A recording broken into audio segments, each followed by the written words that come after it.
Hello, hello. How we doing today, y'all? It's fall room time, baby.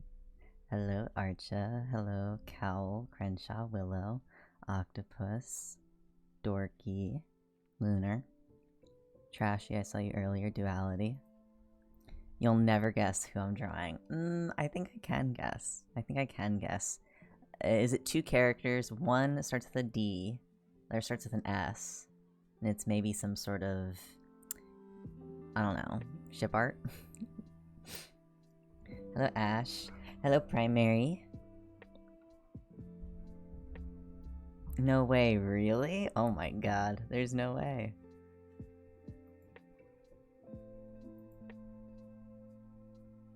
Right before a stream, one of my lovely friends, Tiz, who is the voice of Grian in the From the Archives podfic, was talking to me about their Homestuck TMA AU crossover, and so I was doodling them beforehand because I'm obsessed with them, because they decided to make the Archivist team Rose, Kanaya, Solux, and Terezi.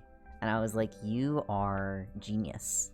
You are an absolute genius. And I love that for you, actually. So I'm a little bit obsessed with them. Just a little bit. And they're great. Just a little bit. So I want to do a little more. They have Solux as an extinction avatar and like in love with Aradia, who's an end avatar, and I think that's just so that's everything to me. Arsol and fucking extinction and end. Ugh. I'm so obsessed with them.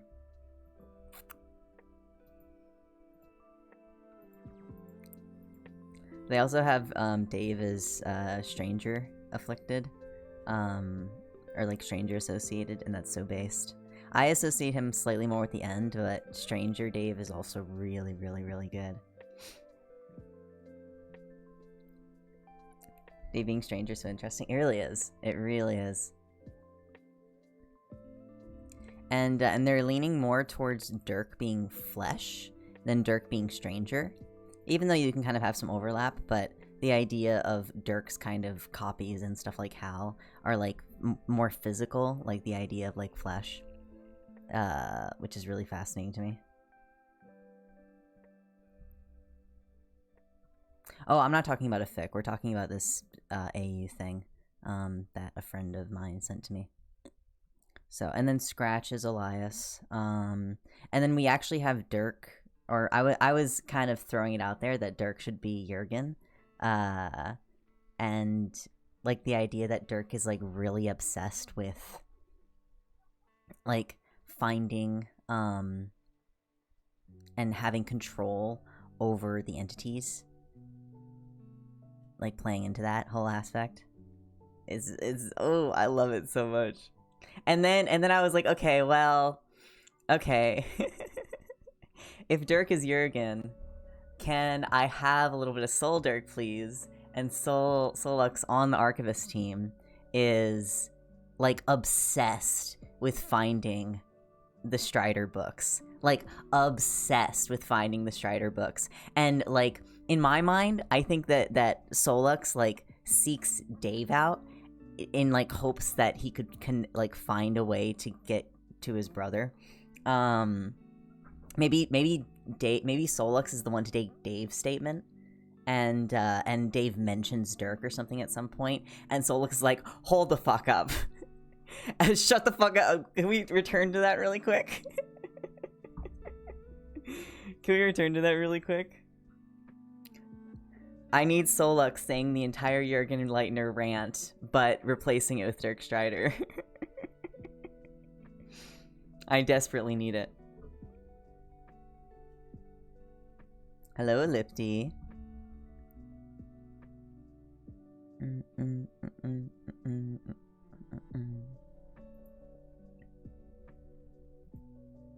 So anyways, I love them very dearly. And And yes.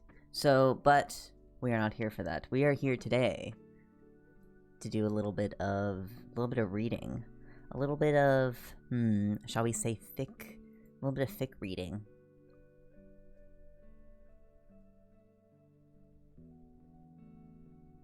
Dorky, I did see it. I thought it was very amusing. So, we are going to hop in. We're gonna do a couple chapters. I did upload the first VOD. I did a very cool thumbnail for it, actually. I kind of wanted to make it the starting soon screen, but I didn't have enough time because I was doodling the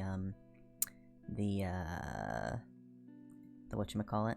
Actually, let me see. I can... Oh, don't look at my files. I can find it.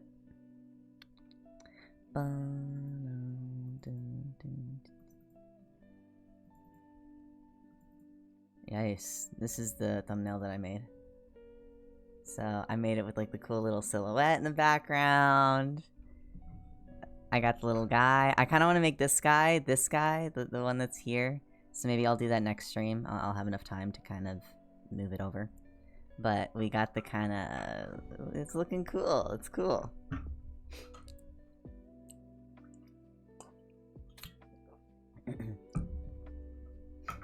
So, you can check out our VODs channel. If you do exclamation point VODs, I upload all the VODs to not only the fic reading VODs, but I'm going to be uploading the regular, like, stream VODs at some point. I do have them all saved, I just need to actually upload them.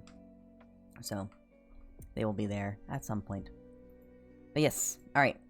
And with that, we are going to hop into reading. On the topic of TMA, I'm almost at TMA 100. I'm scared. Ooh. Oh boy. TMA 100 is an episode. It sure is an episode.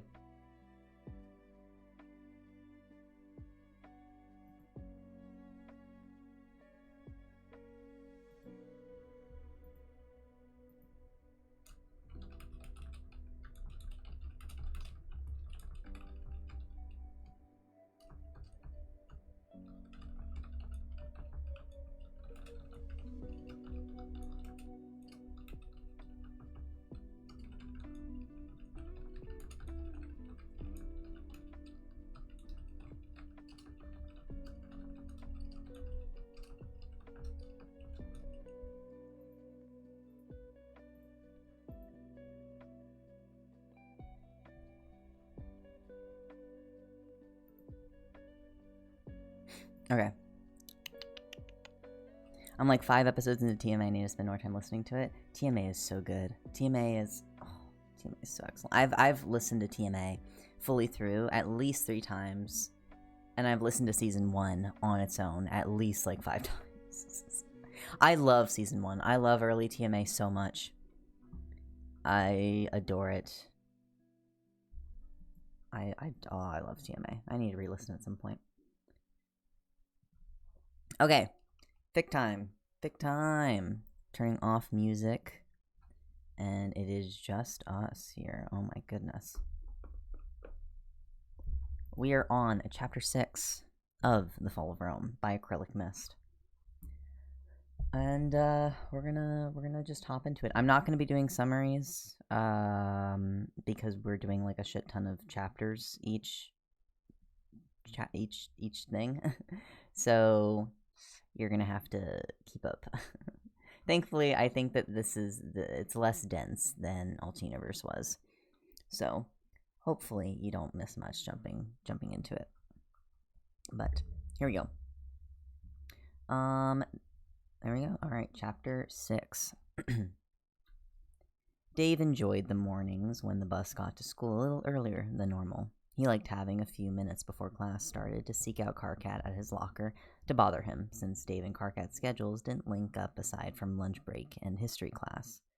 Dave found Karkat on the bench beside the bank of lockers, his nose buried in another paperback, so absorbed in his reading that the rest of the world had fallen away from him. He didn't even notice Dave sit beside him at the other end of the bench. Dave watched him read as the other students filed past, chatting to themselves. Karkat sat in a bubble of his own creation as he turned the page of his book. Dave watched his eyes trace across the letters, watched the micro-expressions flit across Karkat's face as he was reading. The sight did strange things to Dave's chest. He was utterly engrossed with watching Karkat read, like his face was soft and open, worry-free, the stress lines between his eyebrows erased. Then the bell rang overhead, and Karkat looked up and made eye contact with Dave, who was openly staring at him. Dave didn't look away. He wasn't sure what his face was doing, but he hadn't felt this relaxed in weeks. Hey, Karkat said back. He slipped his book into his backpack. Dave didn't say anything else as he and Karkat parted ways for morning classes, but as Dave took a seat in math and had his midterm exam sat in front of him, he couldn't stop dwelling on that few-second span that had made his heart beat faster. Dave glanced down at his exam. Solve for X. He picked up his pencil, feeling light and strangely optimistic as he destroyed the exam within 15 minutes. This was one of the 2 tests he couldn't fuck up, so Dave devoted a few minutes of attention to the equations and felt pretty damn confident that he'd blown the test out of the water. He only wrote down as much work as he judged was acceptable to not get points taken off and turned the test in early. The teacher stared disapprovingly at him as he set the exam on her desk, probably because he hadn't gotten higher than a C in her class yet. She just thought that he'd bullshitted the test, but honestly Dave didn't care. He couldn't wait until lunch. When his morning classes ended and the lunch bell finally rang, Dave had to restrain himself from walking in a jog down to the front office. He pushed the doors open, saw Karkat, and was immediately intercepted by the principal, who held out an arm to stop him from passing his side office. Hey, Dave greeted the man distractedly. Dave, the man said, correcting himself. Can I see you in my office for a minute? Dave could feel Karkat staring at him and nodded, shrugging. Okay, but, this is my only time to eat food before PE, and if I don't get in enough calories, then I might actually wither away. This shouldn't take long, the principal promised. Dave wandered errantly into the office. The principal closed the door behind him, looking serious. Dave almost asked what was wrong before he spotted his math exam on the desktop, his name neatly printed at the top. Principal Warren sat down at his desk and motioned to the exam. Care to explain this? I didn't cheat, Dave said, cutting to the point. He knew what this was about. He put his hands in his pockets and didn't sit down in the offered chair. I didn't say you did, Warren said, leaning back. Miss Talley told me you finished this hour-and-a-half-long test within minutes. So, Dave asked, resolved to be difficult about this. So she graded it, Warren told him. 100%. That's kind of suspicious, you have to admit. The class records show you failing everything else. Your current class grade is a D. Care to explain why that is? Dave shrugged. I'm good at math. Your grades say otherwise, Warren explained patiently, like he was waiting for a confession. It pissed Dave off. He motioned to the test lying between them. Clearly, my grades show my fucking competence in the subject. A D isn't failing, and I'm sure that 100% will help my so-called poor grade out a lot. Language, Warren reminded him. No cursing in my office, Dave, or I'll have to write you up. That was your only warning. And as for the grade, he reached out with a pen and marked through the 100 written at the top of the paper. I'm afraid we can't accept this. Cheating is a serious offense, Dave. I didn't fucking cheat, Dave said, stressing the expletive. He was pretty pissed off, but didn't want to show it. And that's detention for the language, Warren said, pulling the pink slip out of his desk to fill it out. Fine, Dave shrugged, but I didn't fucking cheat. He crossed his arms over his chest. Warren put his pen down, his frown severe. Dave interrupted him. You don't even have any proof that I cheated, and I want that 100 back because I earned it fair and square. Did you study? No. Then there's no way you earned this grade without cheating, Warren told him. You're in advanced algebra, Dave. There's no way that 100% is a reasonable exam grade. His eyes narrowed. And make that a week's worth of detention. Fine, Dave said again. I don't fucking care about your stupid detention, but I didn't fucking cheat. Dave watched the man's mouth narrow into a thin, displeased line and said, Listen, call Miss Talley up here. Her second string of math kids take their exam in the afternoon, and it's entirely a different test than the one she gives us. Let me take that one right here, right now. I can prove that I didn't cheat. Dave shifted his weight from one foot to the other, seething. It was rare for him to get angry, but a surefire way to piss Dave off was accusing him of being an awful person outside of his carefully crafted facade of being an awful person. That was the shit that Dave took personal. Are you claiming that you can succeed in taking the second exam? Warren asked suspiciously. Right now, with no prep time, and 2 teachers making sure you don't have any electronic help. I am. Dave lifted his chin in stubborn challenge. Warren nodded and reached for the intercom system, calling Dave's math teacher up to his office. Miss Tilly, he spoke into the microphone, can you come here for a second and bring a new midterm exam with you? It only took a minute or two for the teacher to make it to the office, holding a sheath of paper. She gave Dave a disapproving stare when she spotted him lurking in the room. Here, she gave the principal the exam. She knew what was up just as much as Dave had. This isn't the same test as before. Same content, different questions. All right, Warren said, sliding the paper towards Dave. Take as long as you need. No phones. Dave fished his cell phone out of his pocket and placed it on the desk. Warren gave him an incredulous look when he spotted the old flip phone. What? Dave defended himself. That shit doesn't even have a calculator on it. I couldn't cheat if I wanted to. Dave took a seat, sliding the chair up close to Warren's desk. I need a pen. Warren handed him one out of his breast pocket, something shiny and metal that Dave had made his mind up about stealing. Here. Dave took the pen as Miss Tally handed him a calculator, which Dave sat face down on the desk beside his phone, resolved to not so much as touch the device. Dave began the second exam under eyes of both adults. He took his time with the first problem, carefully showing every scrap of work, even the simple shit, to prove that he understood the concepts. It took him about 10 minutes just to write everything out, and then he circled the answer and moved to the next question. This time, he showed absolutely zero work. He simply wrote x equals negative 4.5 and immediately moved on to the next question without pause. The math teacher made an angry noise behind him, but Dave ignored her. These equations were like puzzles to him, and every part he couldn't easily hold in his mind to solve. It helped that once he had an answer, he could plug it in to the regional problem to check out if it worked, which it always did. He never fucking touched the calculator. He finished the last of the 16 questions with ease, even though the last problem was the hard one with simplifying fractions, and that was a bitch to solve without work or a calculator, even for Dave. But he got his answer and neatly printed it down. He slid the test back to Principal Warren. Done. The lunch bell rang before Miss Tally had finished quickly grading the exam, but Dave didn't move. She tapped her finger over the first problem. This one is correct, she said, shaking her head, but it's the only one you showed work for. Just trying to prove I can do it your way, Dave said back, expressionless. The rest are also correct, Miss Tally admitted, glancing at him with confusion. But you didn't use a calculator or show any work. I showed all my work on the first exam, Dave shrugged. I guess I just didn't feel like it this time. Warren blinked, his face sallow as he looked at the exam.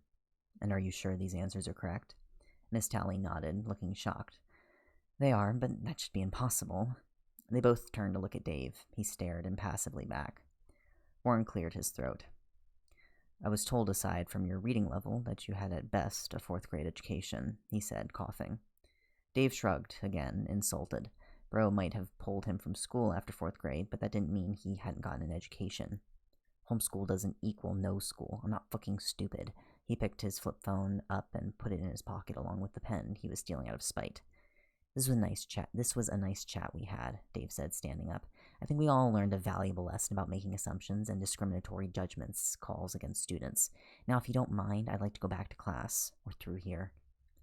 Warren sighed and carefully tore the pink detention slip he'd written Dave up on in half. It's not an apology, Dave pointed out, crossing his arms over his chest. No, but it's a start, Warren said, running a hand through his thinning hair. Now get to class, Dave. You'll get the grade you received on the first exam. He called out again just before Dave could make it through the door. And I expect higher grades from you from now on. Piss off, Dave shot back, ducking through the door, still seething. He didn't like feeling like this, cagey, like the school was too small to hold him. He flicked the stolen pen into the trash can in the hallway as he made his way back to class. You're late, his teacher exclaimed as he slid into the empty desk. Dave took a deep breath to steady himself, forcing himself to act nice. You can thank Principal Warren for that, he said, volatile. The class droned on and on. Dave flinched when the nasal bell rang overhead, jumpy inside his skin as he filed through class after class, focusing on none of them. It was official. Dave was having a bad day. He didn't even really have a chance to talk to Karkat in history because the lesson dragged on until the bell rang. "What happened to you during lunch?" Karkat asked as they walked to the bus. Dave put his hands in his pockets. "I made 100 on my algebra midterm and they thought I cheated on it." He shortened the story to its basics. "Don't worry, I got it sorted out. It just took a long fucking time." "You mean 100? Karkat's eyebrows raised. "Damn, I was hoping at 90 for the best." Dave shrugged as he took his seat. "I'm good at math," he offered. "Math makes sense. It's easy, like a puzzle that has all the pieces already in the question." "Math is hard as fuck," Karkat complained, "especially algebra. Once they started putting the alphabet in equations, my mind refused to make any sense of things." He gave Dave an appreciative look as the bus pulled to the board office. His eyes were teasing. 100, huh? Maybe I should get you to tutor me." Dave spread his hands. "I'm up for that," he said, slightly happier at the idea of spending more time with Karkat.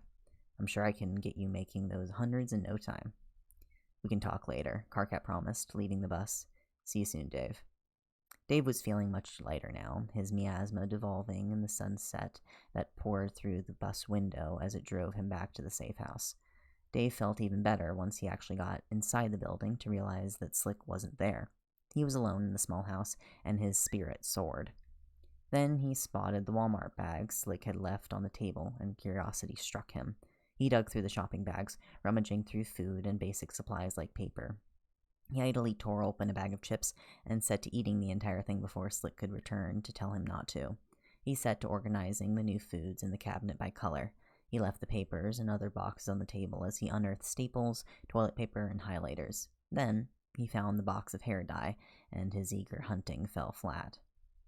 Dave studied the small package. The guy on the front was smiling, and his hair was a sleek, natural black, not the old shoe-polish color of Dave's.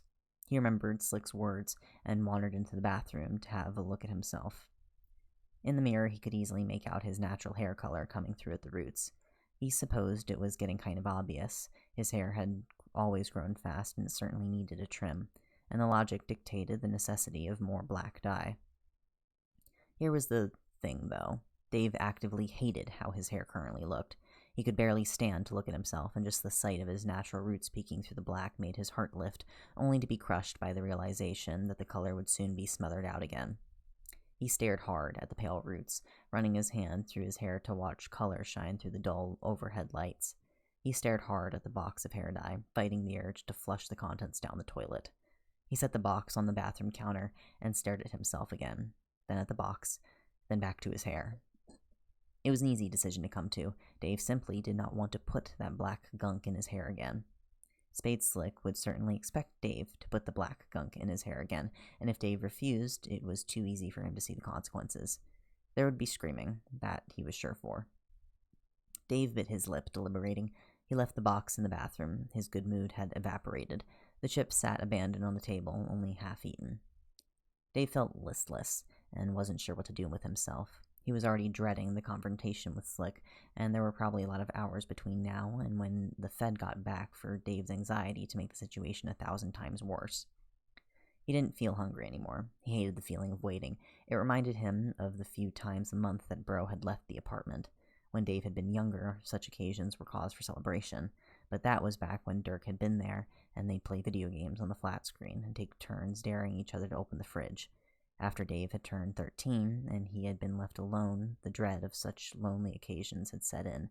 He could never be sure if Bro had simply gone out to get more food for the apartment, or if he'd gone out to bring some poor fucker back for his sick videos when Dave had sat on the ratty sofa with black dread eating a hole through his stomach lining until he'd thrown up from nerves. And then Bro would come back with Taco Bell and call Dave a pussy, and it was up to the rooftop with a pair of swords to try and beat some toughness into him. Those were the good endings. The bad ones ended with Bro bringing someone back with him, drugged and wounded, and then they would vanish into the back room where the cameras were set up, and Dave would throw up again when he heard the screams. He wasn't dumb enough to think that Slick would dare try anything similar with him, but that couldn't erase the trickle of fear in the back of Dave's mind as time wore on. To distract himself, Dave texted Karkat. It was getting late, but he didn't care. He needed the semblance of something normal right now. "Yo, Karkat, you there?" "Dave?" "Yeah, it's me. And by the way, why the fuck do you type in all caps?" I don't know. Why do you type in all lowercase? Okay, fair point. I guess why question the idiosyncratic nature of text talk at all? If it ain't broke, don't fix it. But anyway, what are you doing? Cleaning up after dinner. Why? Oh, neat. Yes, that's perfect. Nice and ordinary. Dave, is everything okay? You're being weird again. Probably. I'm pretty sure I'm just freaking out over nothing and making things a federal fucking issue like I always do, I fucking guess. So I was just really interested in hearing about how absolutely normal your afternoon went. Oh, okay, then let's see. I came home from the board office with my dad, finished up my homework, did a bit of reading and housework, and then had dinner together. I'm cleaning up the dishes now. What'd you have? Meatloaf. It's my dad's favorite, and I'm pretty sure we have it once a week. I'm getting sick of meatloaf, Dave, but what can I do? He likes it. Anything else? Corn. I fixed us some corn with it. Anything to drink? Sweet tea, maybe? What? No, Dave, your southerner is showing. No one drinks that sugary shit up here. Heathen. Blasphemy. What kind of hellish place doesn't have fucking sweet tea?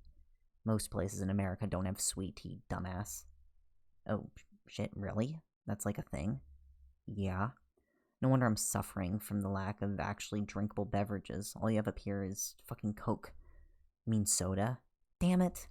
As hilarious as it is to listen to you bitch about normal Midwestern things, I have to ask, and this is strictly out of concern for you, what has you freaking out like this?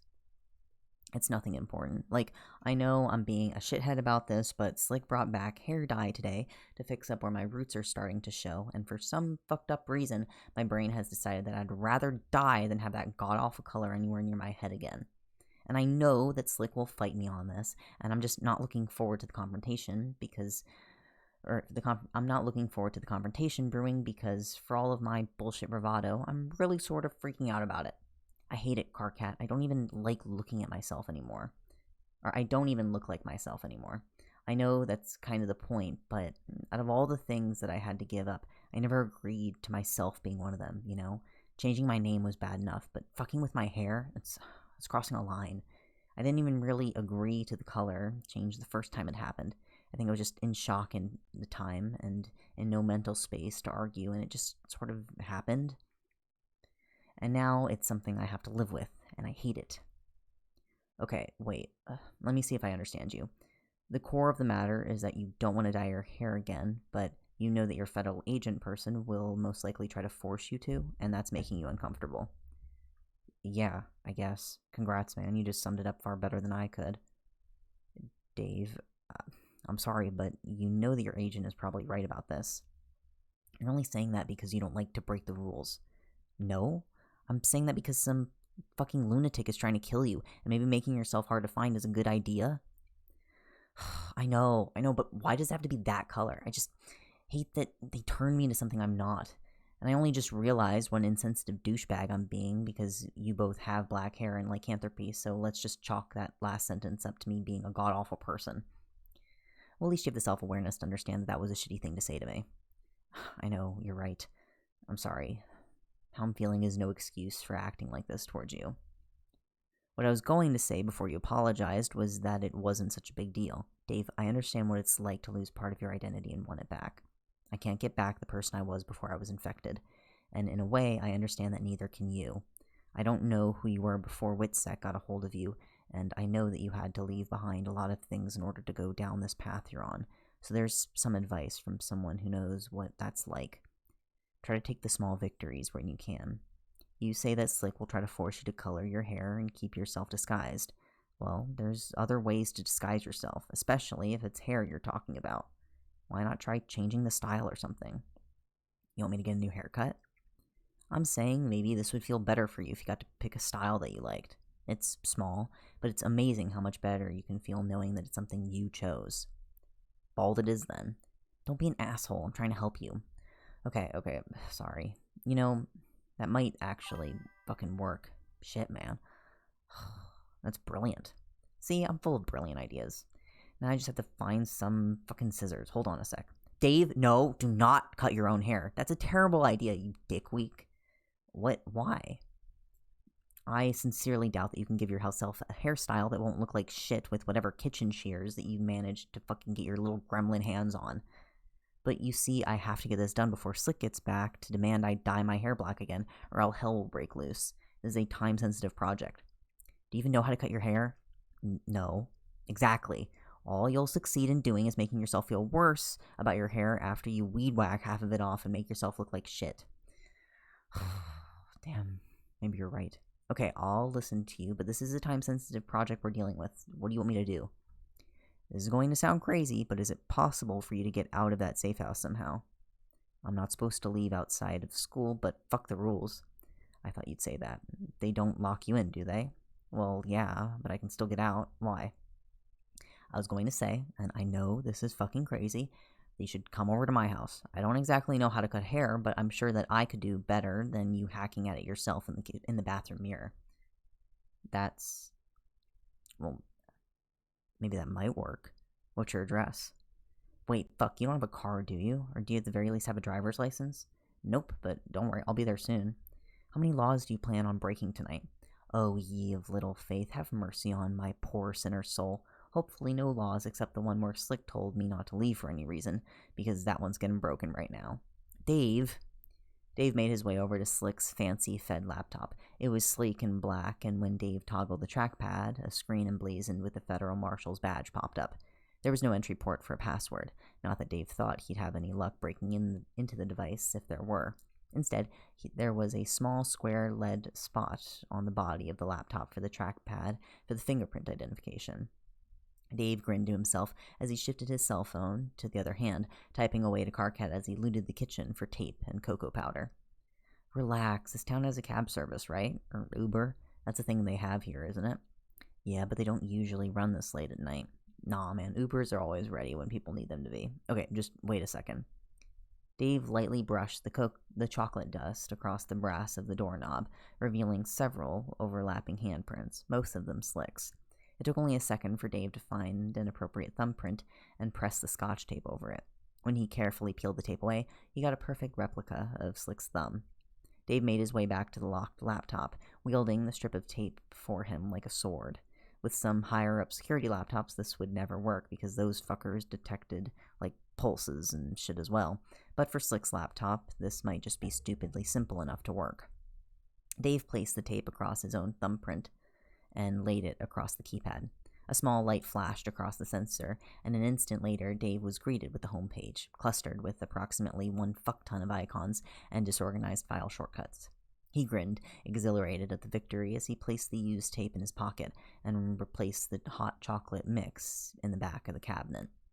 He opened Google and looked up the Uber phone number for this area and quickly called the office, typing one-handed as Carcat continued to stress about this. Dave, what are you doing? Why do I have a feeling that you are breaking the law right now? It's just a little law. Slick will be mad, but there's not much he can do about it that will bother me. He could take away your cell phone and you won't be able to text me your shitty selfies at 4 a.m. Do you want me to send you shitty selfies of myself at 4 a.m.? I don't know, Carcat. That sounds pretty kinky. Like, do you mean headshots or dick pics? Because I'm okay with both. No, don't you dare make it sound like that. That was a perfectly innocent statement, and I refuse to let you rub your weird ideologies over my words. And if you ever send me a photo of your genitals, I will revoke your friendship rights. Hey, Carcat, check this out. Dave sent a file. Feast your eyes to Carcat. I'm not opening that. Dude, relax. I'd never send you an unsolicited dick pic. I'm all about consent. I'm still not opening that. I'll have to describe it to you then. Dave secured proof of the Uber's cab order and went to break into Slick's room to hunt for a cab fare because he had exactly 5 cents worth of pennies he'd found at the ground at the school to his name. Dave got lucky. The door was unlocked. He smiled to himself as he scoped out the crime scene. The picture shows me standing in front of Slick's fancy federally issued laptop thing. I'm wearing jeans and a red and white shirt. My hair is a fucking mess, but the shitty overhead lights glint artistically off of my sweet shades. I'm flicking the laptop off because fuck Slick's obsessive drive to keep me away from technology. Also, I'll be there in 15 minutes. Are you Ubering yourself over here? Yes. Not everything has to be some kind of complicated, convoluted scheme behind it. Wow, okay, no law breaking required then. At least none of the laws that you can get arrested for. I wouldn't quite say that. Dave finished looting Slick's room. The cash hoard was hidden underneath the mattress, right where Dave thought it would be. Fucking amateur. He pulled out exactly one $20 bill and replaced everything else in the exact same way that he found it. He even wiped his fingerprints off the door handle as he left. By this time, the Uber was waiting out for him at the empty driveway. The front door was locked, so Dave went out the side door because that lock was easy toggled from the inside. He got into the cab. ETA 15 minutes. Oh my god, this was a terrible idea. You've never done anything like this before, have you? Broken the rules? Of course not. How does it feel? Exciting. There we go. I'll have you setting up a Ponzi scheme against old people next. Where are you headed? The cab driver asked from the front of the car. Dave gave him the address, and the man looked at him weird. You sure about that? Yeah, Dave answered, shrugging. The man looked unconvinced. He probably recognized the address as Carcat's or something, but he pulled away from the safe house and onto the main road. Dave stared out the window, watching the houses fly by, each one a snapshot of ordinary people living ordinary lives. Then the cab turned down a gated subdivision. The man on duty in the gatehouse saw the Uber drive, flash his card at them, and then wave the cab through without a word. Dave held back a smile. The cab pulled up to a 2-story brick house that was indistinguishable from the others on the street. Dave sent out one last text. Yo, I'm here, let me in. There was movement through the curtained window, a shadow backlit against the lights from inside, and then the impressive front door was opening. Dave got out of the cab once he recognized Carcat's face on the porch. He pressed the $20 bill into the driver's hands. Keep the change, Dave told the guy, and the Uber quickly drove off. Dave made his way up the short driveway with his hands in his pockets. Carcat met him at the door, squinting like he wasn't wholly convinced that it was Dave sauntering up his driveway. Sup? Dave greeted him. You invited me? Carcat stood aside and held the door open for him. Okay, he said. I told my dad you were coming over, and he wasn't exactly pleased that it was you, but I think he's excited by the idea of me actually having a friend over, so ground rules, Carcat said seriously as Dave walked into the nice house. No FBI or SWAT raids allowed. Done, Dave promised, texting Slick his whereabouts. Just so you know, I left the safe house without permission. I'm at Carcat's place for both school and personal reasons. I would have asked you about it, but you weren't there, so I improvised. Track me using your stupid ankle tracker if you want. I'm just letting you know where I am and that I haven't been murdered or anything. So don't SWAT the house or storm it with the police task force. That would be all hells of uncool and pointless. Dave snapped the phone closed and put it back in his pocket before Slick could answer him. He'd deal with the fallout later. Slick knows where I am, he told Carcat. There'll be no need for SWAT teams. Just making sure, Carcat said, locking the door behind him. My dad would freak out if a SWAT team showed up to retrieve your delinquent ass. Dave grinned, already feeling better as he checked out Carcat's home. It looked like a stereotypical upscale suburban house, the one they'd film family sitcoms in for daytime television. The only thing it lacked was a fireplace in the living room. Sweet, Dave complimented. Nice place. It was the nicest house he'd ever been in. Shit, is this how normal people lived? No booby-trapped kitchen appliances or cameras that watched his every move? This place looked downright cozy. There was even a wall of school pictures lovingly framed by the window. Dave's throat felt tight suddenly, standing there among the proof of a normal family he'd never gotten. Thanks, Carcat said, staring at him. I'm surprised you agreed to come over. Why? Dave asked curiously. Carcat shrugged, shy. I've never had anyone over before, he admitted. Not for a long time, at least. A part of Dave thought that was really shitty. It's unfair, he complained. Then more people don't try to be your friend. I'm used to it, Carcat answered, swallowing as he reoriented himself. So, he asked Dave, do you even know what hairstyle you'd like? Not at all, Dave answered. This was a very spur-of-the-moment kind of deal. I haven't planned anything further than actually locating her house. Okay, Carcat nodded. First things first, we should look up hairstyles you think you can handle, and let me try to copy it. Sounds good, Dave nodded, willing to roll with it. There was a computer in the small side room off of the living room, some kind of home office thing. Carcat's dad raised an eyebrow at Dave as they passed, but said nothing, ruffling his newspaper to cover up his face, clearly spying on them. They spent less than 10 minutes Googling hairstyles until Dave found one that both drew his eye and didn't look too difficult to copy with their combined hairstyle prowess. Carcat couldn't help but laugh when Dave pointed out at the picture. That's the douchebag haircut of the century, he complained. Exactly, Dave explained. Now my hair will reflect my soul. Carcat considered the photo. I guess we could try that one, he admitted, but we'll need to borrow my dad's clippers. Fine by me, Dave answered, feeling a building eagerness inside him. This might actually be fun. Carcat yelled to his dad in the living room. Dad, can we borrow your clippers? Sure, son, Mr. Vantis yelled back. Just try not to get hair everywhere. There was a pause, then. And just so you know, I don't think any of this is a good idea. Karkat, you've never cut hair before. We'll figure it out, Karkat yelled back. He turned to Dave. Now, go wait in the kitchen while I get the shears, he said. My dad keeps his hair supplies upstairs. Okay, Dave said, stretching as Karkat snapped a picture of the computer screen on his phone to use as reference. Dad Vantis was obviously staring at him from his seat in the living room. Dave gave a half-hearted wave back, and the man gave a small, I see you there nod that conveyed absolutely nothing about what he was thinking. Dave was impressed. He could normally read people easily, and Karkat's dad was a blank book. It took skill to look that unimpressed. The kitchen was open and airy against the dark floor tiles and granite countertops. The floor plan for the kitchen alone probably took up more floor space than half of Dave's old apartment. Dave heard the sound of Karkat's feet behind him and turned. Karkat spilled an armful of objects across the countertop with a clatter and set to organizing them. Dave saw scissors, an electric razor, several combs, and a hand mirror. The box caught him by surprise, and Dave reached out to study it closer. Black hair dye, a different brand from the shitty over-the-counter one Slick had gotten. Karkat must have caught the apprehension on his face and quickly explained.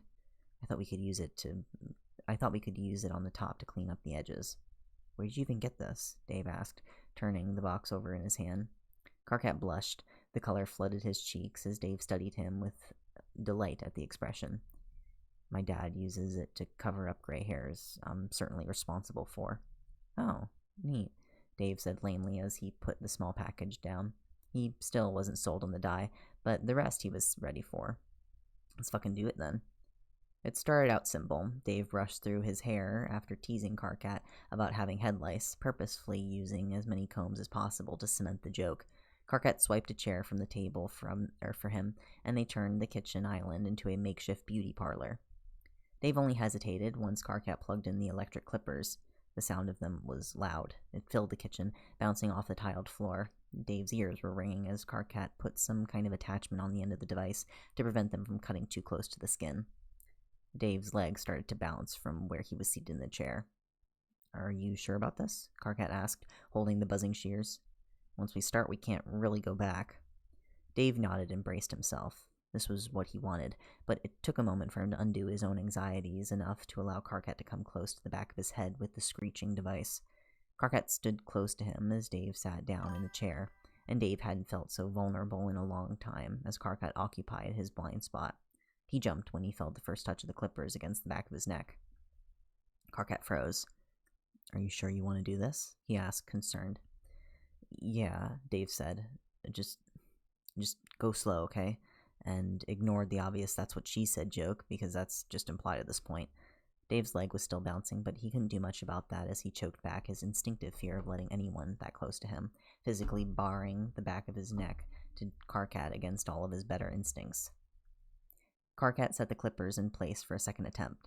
The sound of them was loud in Dave's ears, almost unbearably loud, and the steel was cold, but he forcefully held himself still as Karkat carefully trimmed a small stripe up the back of his neck, revealing where his true color had grown in underneath the black.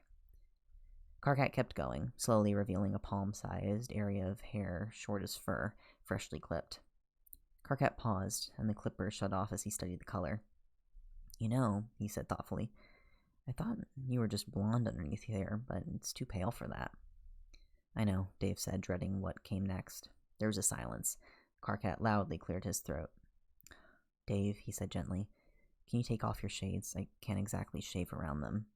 Fucking busted. Dave felt his legs stop bouncing as a stillness took over him. It was an illogical fear, and Karkat had a point about not being able to shave around the arms of his shades, but he still didn't want to do it. Dave closed his eyes.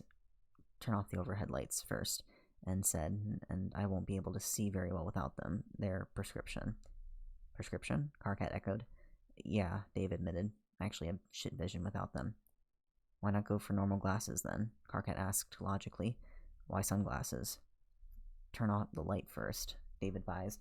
Like his next words wouldn't be a dead giveaway. I'm photosensitive to light.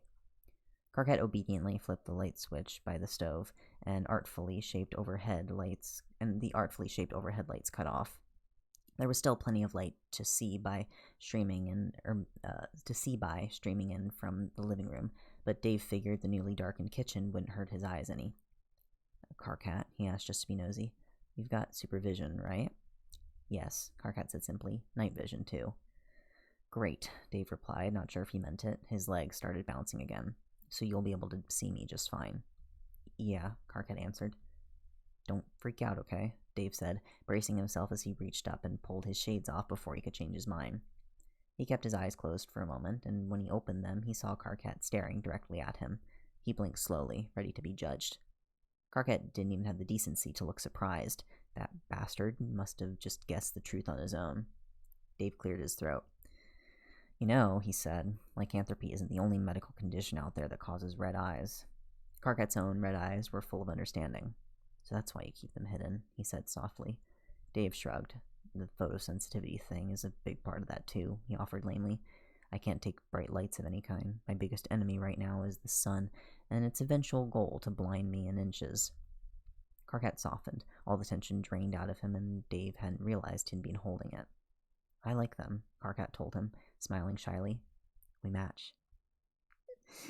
Dave couldn't describe the feeling of relief that hit him. It struck him like a punch to the gut, filling his belly with butterflies and a warmth that burned through him. We match, Dave repeated gently, nodding, and he could feel how close Karkat was standing next to him. As Dave looked up at him, the moment burned between them, crackling and electric. Boys, Mr. Vantis called out, why are the lights off in there? The moment between them shattered at the interruption, and Dave could feel a blush creeping up his face and tried to fight it back through sheer force of will. We're just cutting hair, Karkat yelled back to his dad, rolling his eyes. He picked up the clippers again. Are you ready?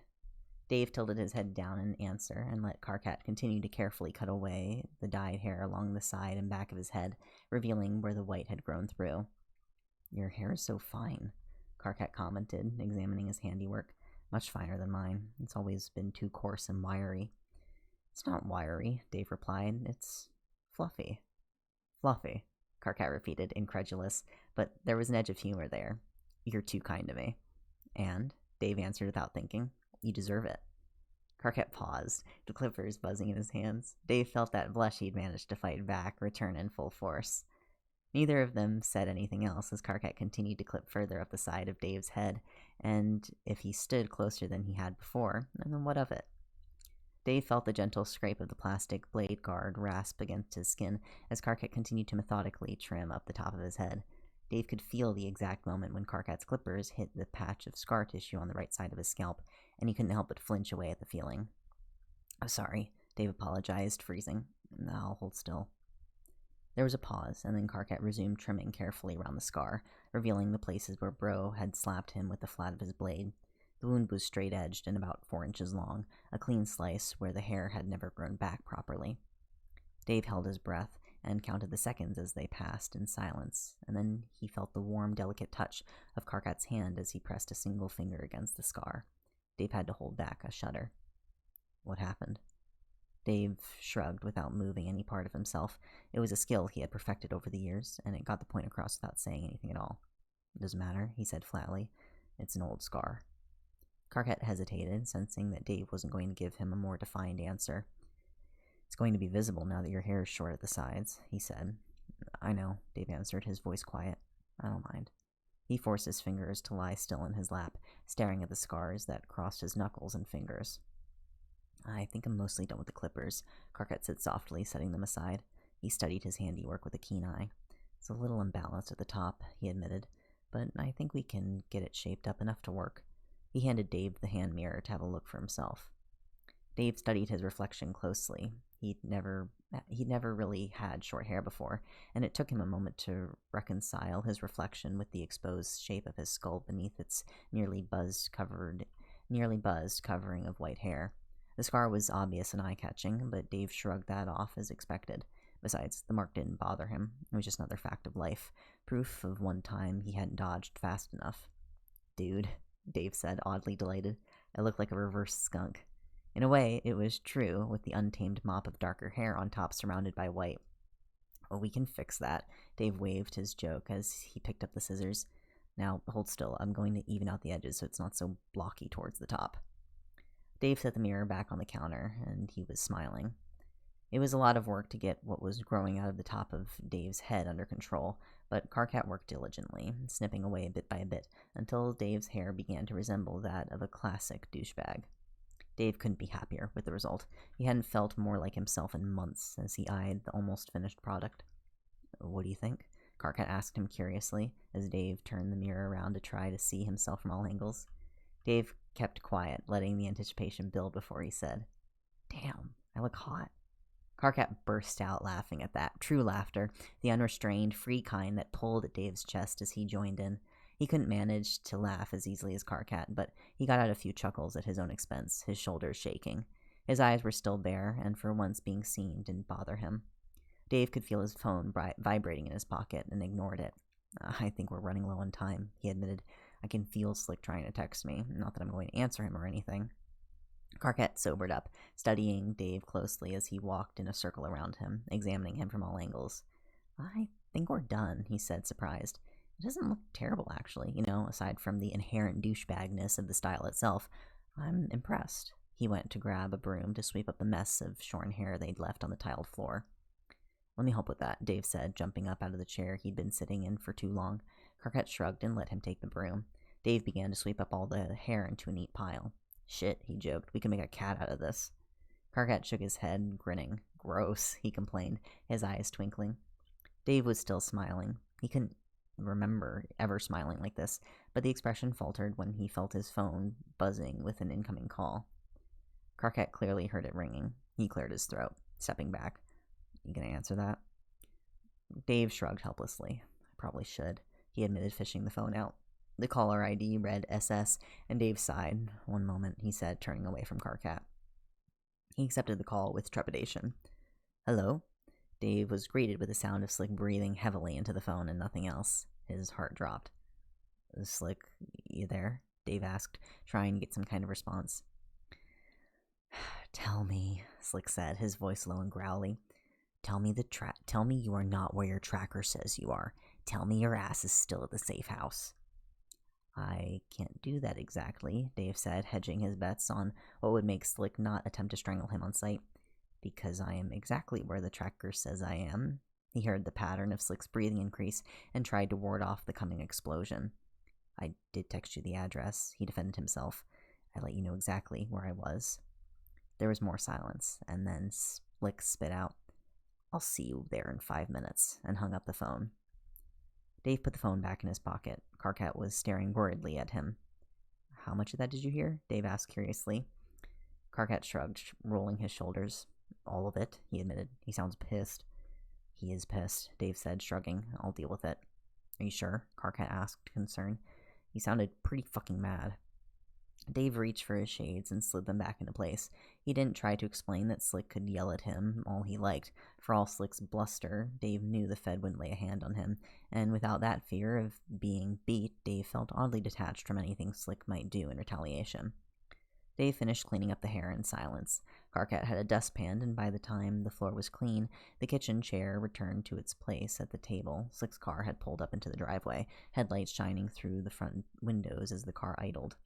Dave gave a small shrug. "This is fun," he told Karkat, meaning it. "Thank you."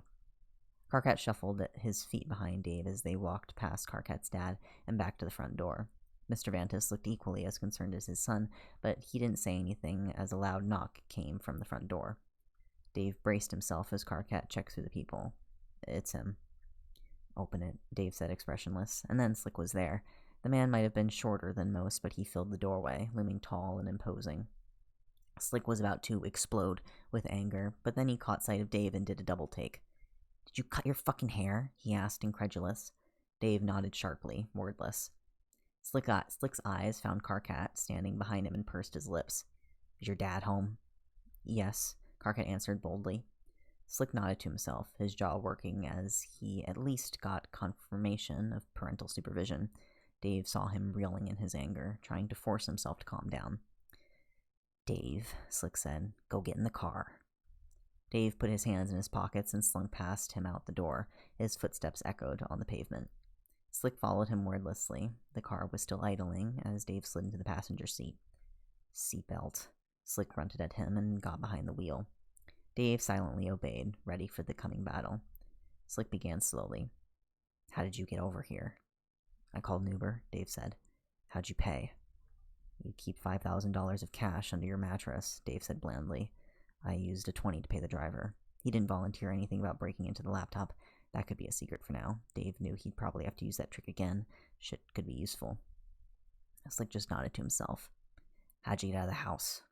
Side door. Dave leaned back in the seat, his hands twitchy. The lock can easily be disabled from the inside. Why? Dave stayed quiet. Why? Slick repeated louder now. Dave shrugged. I didn't want to dye my hair again, he said, his voice betraying him in its honesty. Slick said nothing else until they gotten back to the safe house. Dave was eager to get back to his room, to avoid the Fed as much as was physically possible in the building that small. Slick stopped him at the door, his jaw working again. Then he caught sight of the scar on Dave's head under the ratty porch light, and the fight drained out of him. Let me look at that, he said, squinting at the mark. It's old, Dave said, dispassionate. Slick still looked concerned. You ever get it looked at? Dave said nothing. They both knew what the answer was. Agent Slick softened. It was such an odd thing to see from such a grizzled old man that threw Dave for a loop. He wasn't sure what to do or say, so he just stood there. You've got school in the morning, Slick told him, unlocking the door. Don't stay up too late. And that was that. No screaming, no cursing, no handcuffing Dave to his bed until he tore his wrist open trying to escape. Dave wasn't sure what to think about this unexpected twist when he'd fully been prepared to suffer Slick's wrath. But he knew better than to look a gift horse in the mouth, and as he made his way into his room and closed the door behind him. Woo! Chapter! Oh, what a fun little fluffy chapter. Thank you, Leon, for the stretch. Oh, you guys are so nice to me, giving me a stretch and a hydrate. Oh my goodness. I feel like I'm contractually obliged after each chapter. I love gay people so much. Oh my god. They are so gay. What a fun little fluffy chapter. What a fun little fluffy chapter. How long is this one? We could probably do this one and then one more. The last one was 9K. I'm trying to essentially go for roughly the amount we would do with Alt Universe. So it'll kind of depend on what the next chapter's length is. But last one was 9K, this one's 6K-ish, so that'd be 15K. That's about the length of like a small AU chapter, so if the next one is less than 5K, or around 5K, we'll probably continue, but...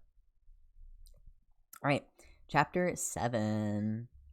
Oh boy, here we go. Oh boy. Hold on, I got a burp incoming? No? False alarm? Oh, it's gonna come out while I'm reading. It's gonna suck. Okay. Let me try water and see if that'll help.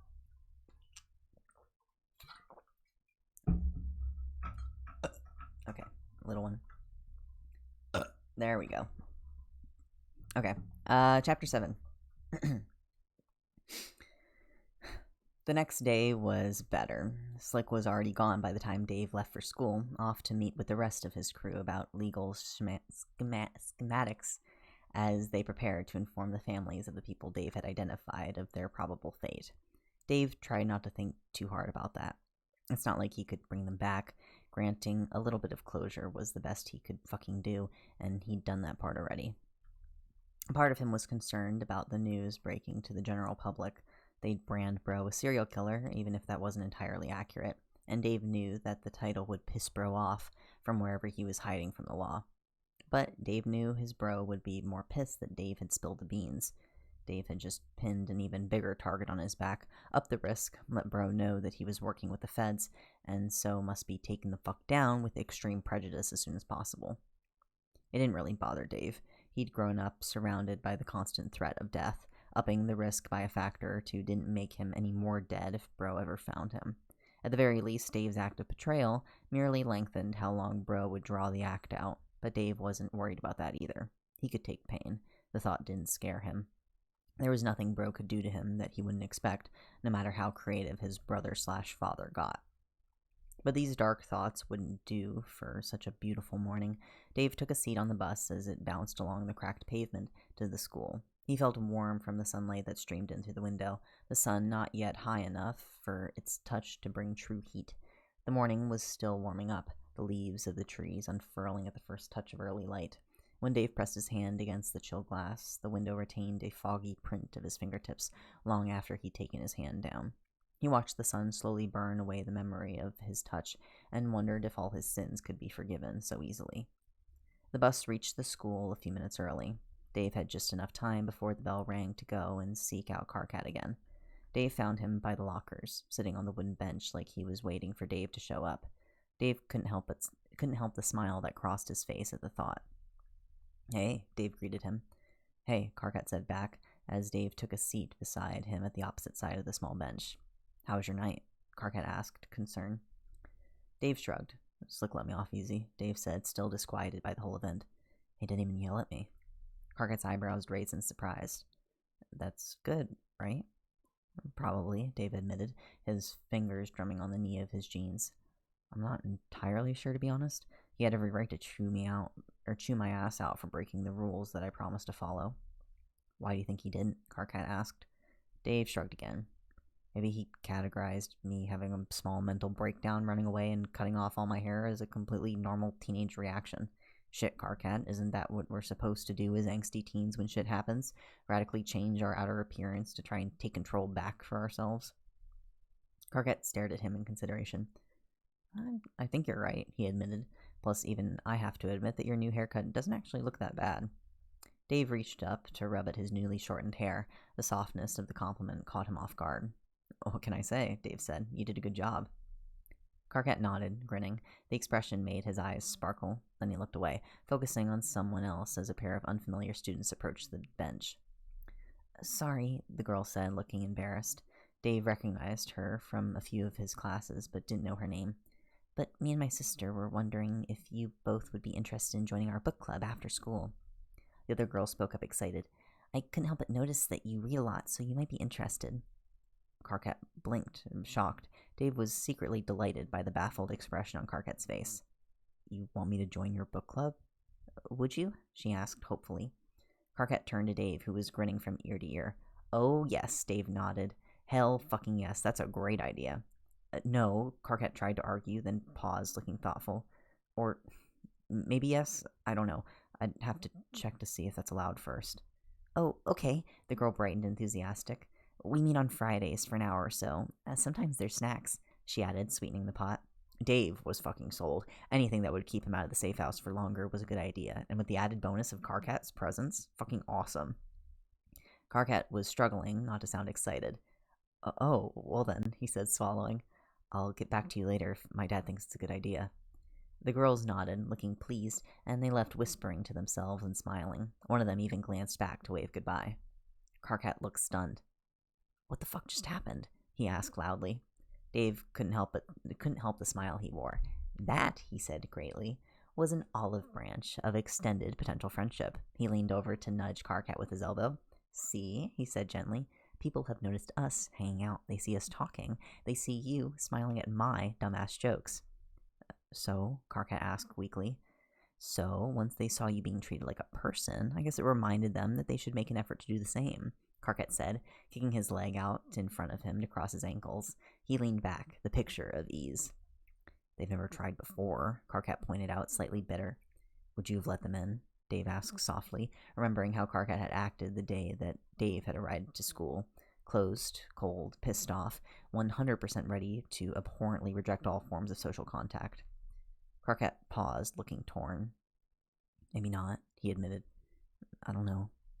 "It's okay not to know," Dave said, glancing at Karkat out of the very corner of his eyes behind the shades. He kept quiet for a few moments, letting Karkat think this through before asking. "Do you want to go to the club?" "Yes," Karkat answered quickly. "I think it's a good idea." Dave leaned over to nudge Karkat again. This time he didn't move away afterwards. "Me too," he said, looking straight ahead. He didn't dare to do so much as breathe too quickly until Karkat had relaxed beside him at the almost but not quite contact. "This is your fault, isn't it?" Karkat asked, his voice oddly quiet. "The chance to make new friends, the opportunity to be seen as normal. It's all because you were the first person here that dared treat me like a real person." "Maybe," Dave answered, evasive and aloof. "Why's that?" Karkat asked. Dave hesitated, and when he spoke, his voice was low. I've been around a lot of monsters before, he said deadpan, and I could tell you weren't one of them. Karkat stared at him. His gaze was searching. Then his eyes dropped down to Dave's hands. Dave stared down at where his hands rested on his knees, at the scars that crossed his knuckles, the slices that ran across the back of his fingers. He turned his hands over to reveal the two halves of the wound he'd gotten trying to block a blade with his hands, a leftover from the first and only time he'd been stupid enough to try that trick and nearly lost a finger for it. He looked back up at Karkat and saw his gaze linger over the scar that graced the side of Dave's head.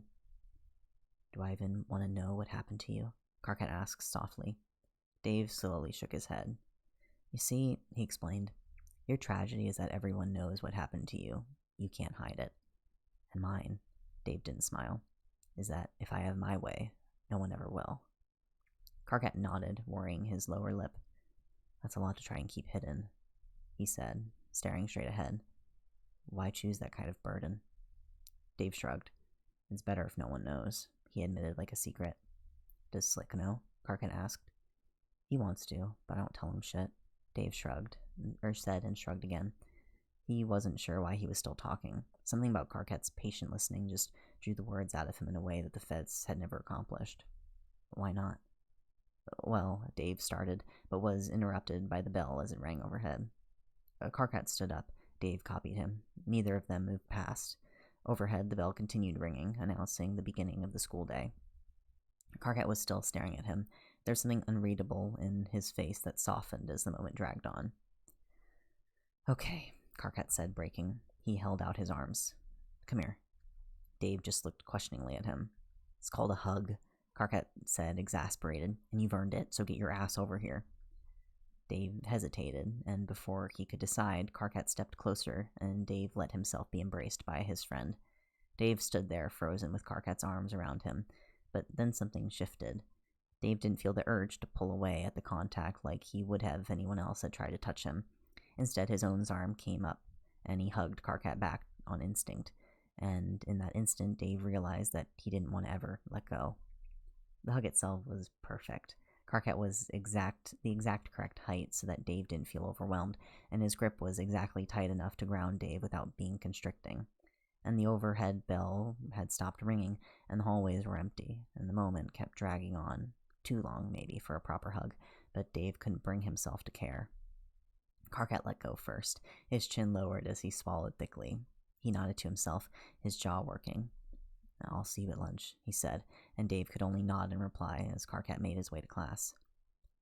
Dave stayed in the hallway for a minute, watching him go until Karkat was out of sight. Dave didn't go to class. He went to the empty bathroom and stood in the corner where the mirrors couldn't steal his image and reflect it back at him. He wanted to be alone, even from himself, as Dave wrapped his arms around his chest and tried to reclaim the feeling that had burned through him at Karkat's gentle touch. Dave couldn't remember ever being hugged before. Hell, he could count the number of times he'd been touched by someone not trying to hurt him on his fingers. Dave couldn't even argue how good it felt. Dave stood there, his breath coming in gasps. He pulled out his phone and stared at his only two contacts, Karkat and Agent Slick, but he couldn't fathom typing anything to either of them with his mind racing like this. What would he even say? Dave slowly put his phone back in his pocket without a word, determined to wait this feeling out until the next bell rang. But that warmth building in his chest didn't go away, and as insane as it was, Dave felt like smiling. The rest of the day passed in a blur. Morning classes, lunch with Karkat and Officer Johnson again, where Dave couldn't help but notice how much more Karkat was smiling and laughing. Then afternoon classes, and at last history, and then the end of school. They said goodbye on the bus, and Dave made the walk to the safe house in a daze. Dave couldn't even bring himself to care that Slick's car was in the driveway. Slick was waiting for him in the kitchen, reading the newspaper and sharpening a knife to such a fine point that even Bro would have approved. He shuffled the paper down just enough to glance at Dave, then did a double check, his eyes narrowed suspiciously. You're in a good mood, he observed, setting the paper aside to focus on slowly grinding a new edge on his blade. Dave shrugged, still grinning. Maybe, he said evasively.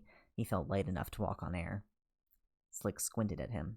That's fucking helpful, he said, and Dave drifted past him, intent on his bedroom when Slick's voice stopped him. It's nice to see you look happy for once, he said, testing the edge of the knife against his thumb. Who should I thank for this? Dave just shrugged, still grinning. He wasn't going to say anything. It's that Vantis kid, isn't it? Slick guessed shrewdly. I see you texting him all goddamn day. Dave shrugged again. He took a second to carefully wipe all expression off his face and returned to cool indifference. Maybe, he said again. Slick huffed and picked up his newspaper back. You're really not going to tell me, are you? Nope, Dave said, just to be difficult. Slick sighed. You are the definition of a maladjusted teen, he said. I'd sign your ass up for therapy in a heartbeat if I thought I'd help you. You think it won't? Dave asked, lightly probing, curious. Nah, Slick said, before giving up on reading and folding the paper in half in his lap.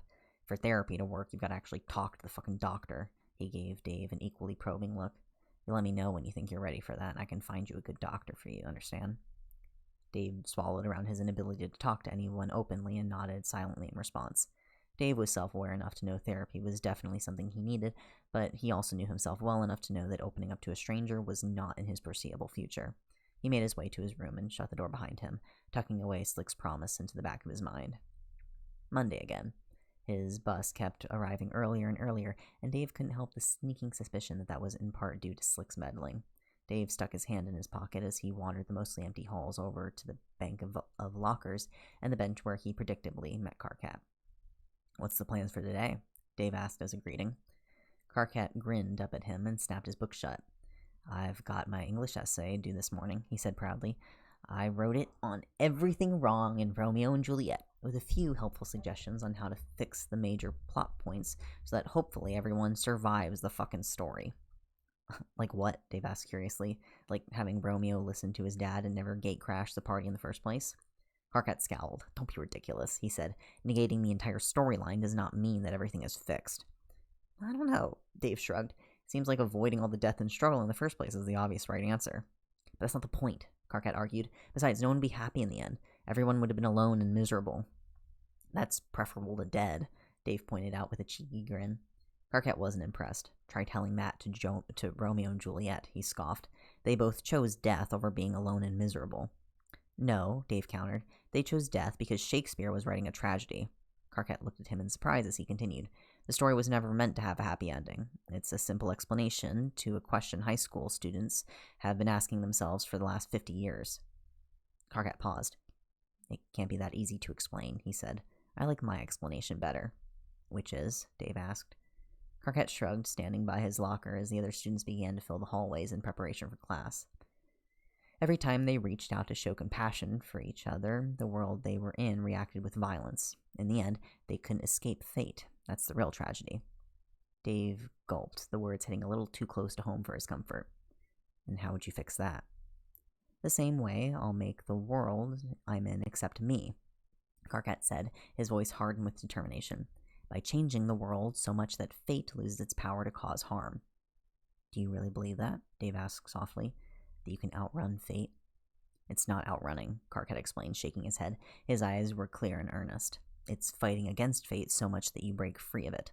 By changing its rules so much that you're free. It's taking a stand. It's refusing to back down. It's doing the right thing even when the world is telling you differently. Huh, Dave said, and his smile was creeping back onto his face. And how does this world-changing philosophy solve Romeo and Juliet's problems? Mainly by making everything gay as fuck. Karkat laughed. Even though startled by the unexpected answer, Dave couldn't help but join in. That's your solution? Dave asked, impressed. Make everything gay? Fuck yeah, Karkat said. Anyone who thinks differently can kiss my ass. I'll have to read this essay for myself then, Dave joked. You do make some interesting points. I'll let you borrow it once it's graded, Karkat promised, reaching up to the top row to spin the dial on his locker. You know, Dave, I think, considering everything, Karkat cut off as the locker opened and dumped a heap of something dry and green over him. They spilled across his feet, pinging off of his face and getting caught in his hair. A wash of concern hit Dave as Karkat's red eyes flew wide enough that the whites flashed, and Karkat was backing away, staggering as his breath heaved in as a wheeze. Everything clicked into place in Dave's mind with horrible recognition, and he was already lunging forward as Karkat's legs seized up, and he went down. Dave caught him before his head could strike the hard tiled floor, but by that point Karkat was already shaking so hard that Dave nearly dropped him before lowering him safely to the ground. Adrenaline floored his system so hard and fast that Dave couldn't tell one heartbeat apart from the other. His ears were ringing. "Go get help!" Dave yelled at a nearby student, panicked as heads began to turn in their direction, and understanding ran like fire through the crowded hallway. "Everybody run!" someone screamed, and a few more panic screams followed the first one as a stampede of students began to flee into the closest classrooms they could get to. Dave ignored them, entirely focused on Karkat. There were still a few sprigs of wolfsbane caught in his hair, and Dave quickly combed them free and threw the deadly herb as far away as possible as he began to drag Karkat from the bank of lockers and the small heap of spilled wolfsbane on the floor. Dave made it about 10 yards down the hallway with him before Karkat began to choke on his own breath, and Dave abandoned trying to get him to safety. He'd never seen Karkat look so scared before. His skin was colorless and pale, his eyes rolling as he began to convulse. Dave held him down helplessly, unsure what to do next. He'd gotten Karkat away, but what could he do to counteract the reaction? The damage had already been done. Angry red blisters were starting to form where the wolfsbane had touched Karkat's skin. Karkat, listen to me," Dave said, collapsing beside him, his hands shaking violently. His heart was pounding away inside of him as an overhead siren began to wail. Over the noise of the lockdown alarm, Dave heard the sound of heavy boots running at him, and a second later, Officer Johnson was there, kneeling beside them. "What happened?" the policeman asked, his voice rushed with fear. "Wolfsbane," Dave spit out. "It was in his fucking locker." "Hold him down," Johnson ordered him, quickly speaking into the radio at his hip. "The emergency response team is on their way." "How long?" Dave asked, and now the fear was beginning to set in, a black smothering emotion that made him want to curl up into a ball and protect his head as the reality of the hopeless situation began to sink in. "Less than 5 minutes," Johnson answered, and Karkat wheezed in another breath that sounded pained, like his throat was full of razor blades as his airways closed up with inflammation. Karkat, listen," Dave said, desperate. 5 minutes, okay? 5 minutes and everything will be okay. You hear me? Hold on, just hold on." Karkat jerked his chin down in an abortive nod, fighting against the tremor that rocked through his body. "Stay with me," Dave said, babbling on, and his mind raced. Only 3 things could force a werewolf to turn. Initial infection, which Karkat was long past, a full moon, which was still over a week away, and exposure to wolfsbane, the plant jump-starting some immune response that boiled down to turn or die as an anaphylactic shock set in and closed off all airways.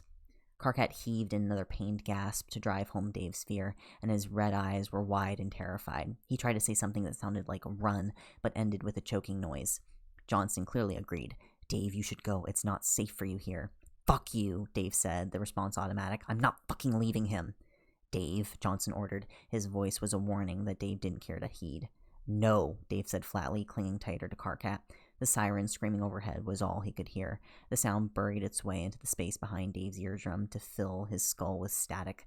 He was so focused on watching Karkat that he didn't notice Johnson draw his gun, but Dave sure as fuck noticed the weapon when Officer Johnson knelt down beside them to level the barrel directly at Karkat's temple.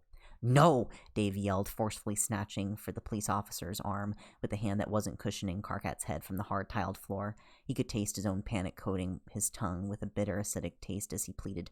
"Don't!" "I don't want to," Johnson said, his voice shaking, "but he made me promise I wouldn't let him turn." "He's not," Dave argued, because a fucking course Karkat would make Johnson swear him a promise like that, and Karkat squirmed beneath him, his breath catching in his chest as he grabbed at Dave's arm hard enough that his nails nearly broke his skin.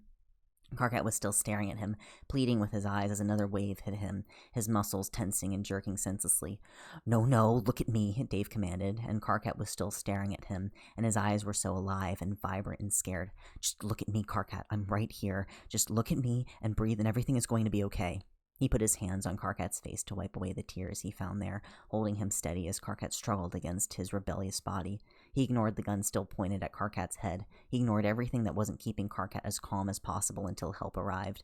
The seconds ticked by in every precious, strained breath that Karkat fought to draw, each one shallower than the last, and Dave could see that he was failing. He could physically see Karkat getting further and further away in his eyes, that fear in them getting replaced by this frightening blankness, the him in Karkat retreating back inside himself. "Dave, get away from him," Johnson yelled, sensing the end approaching. But in the parking lot outside, Dave could hear sirens screeching to a halt, tires skidding on asphalt as the response team finally arrived. "Fuck you!" Dave yelled back, not moving. If Karkat turned, it would be a race to see who could kill who the fastest. If the wolf could get its teeth around Dave's neck before Johnson could pull the trigger. That was all this was, a race. Could the response team reach him before the wolf took over Karkat's dying body? Could Karkat hold on to his sanity for just a few more seconds? "Almost there," Dave promised, cupping Karkat's face. "You hear me, Karkat? They're almost there. Just hold on just a little longer, please. Keep fighting." Karkat made a very pained noise that carved out a chunk of Dave's heart at the sound, and Karkat's eyes closed, the werewolf's grip on his arm painful with how tight it was. Karkat, stay with me," Dave begged. "We're over here," Johnson yelled, and Dave could hear the response team racing towards them. Crippling relief filled him, almost as painful as the nail currently driving its way deeper into Dave's chest with every agonized breath from Karkat. "Karkat, hold on. Help is here," Dave said, vying to capture any flicker of awareness that Karkat still possessed. Karkat's eyes were still closed, his lips pressed tightly together, but his hand held its steady pressure on Dave's arm, keeping him grounded in his panic as Karkat clutched at him like a lifeline. The medical team reached them in an instant, already wearing gloves and masks and wielding hypodermics. "Wolfsbane?" The lead nurse asked for confirmation, all businesslike as she surveyed the scene with a critical eye. "Yes," Johnson answered, nodding as he held down Karkat's legs. "Okay," the nurse said, corralling her forces into action. "Let's get to work." Two nurses took control of Karkat's legs, freeing Officer Johnson to resume aiming at the exact center of Karkat's skull. Dave didn't move, still cradling Karkat's face and talking to him, urging him to hold on.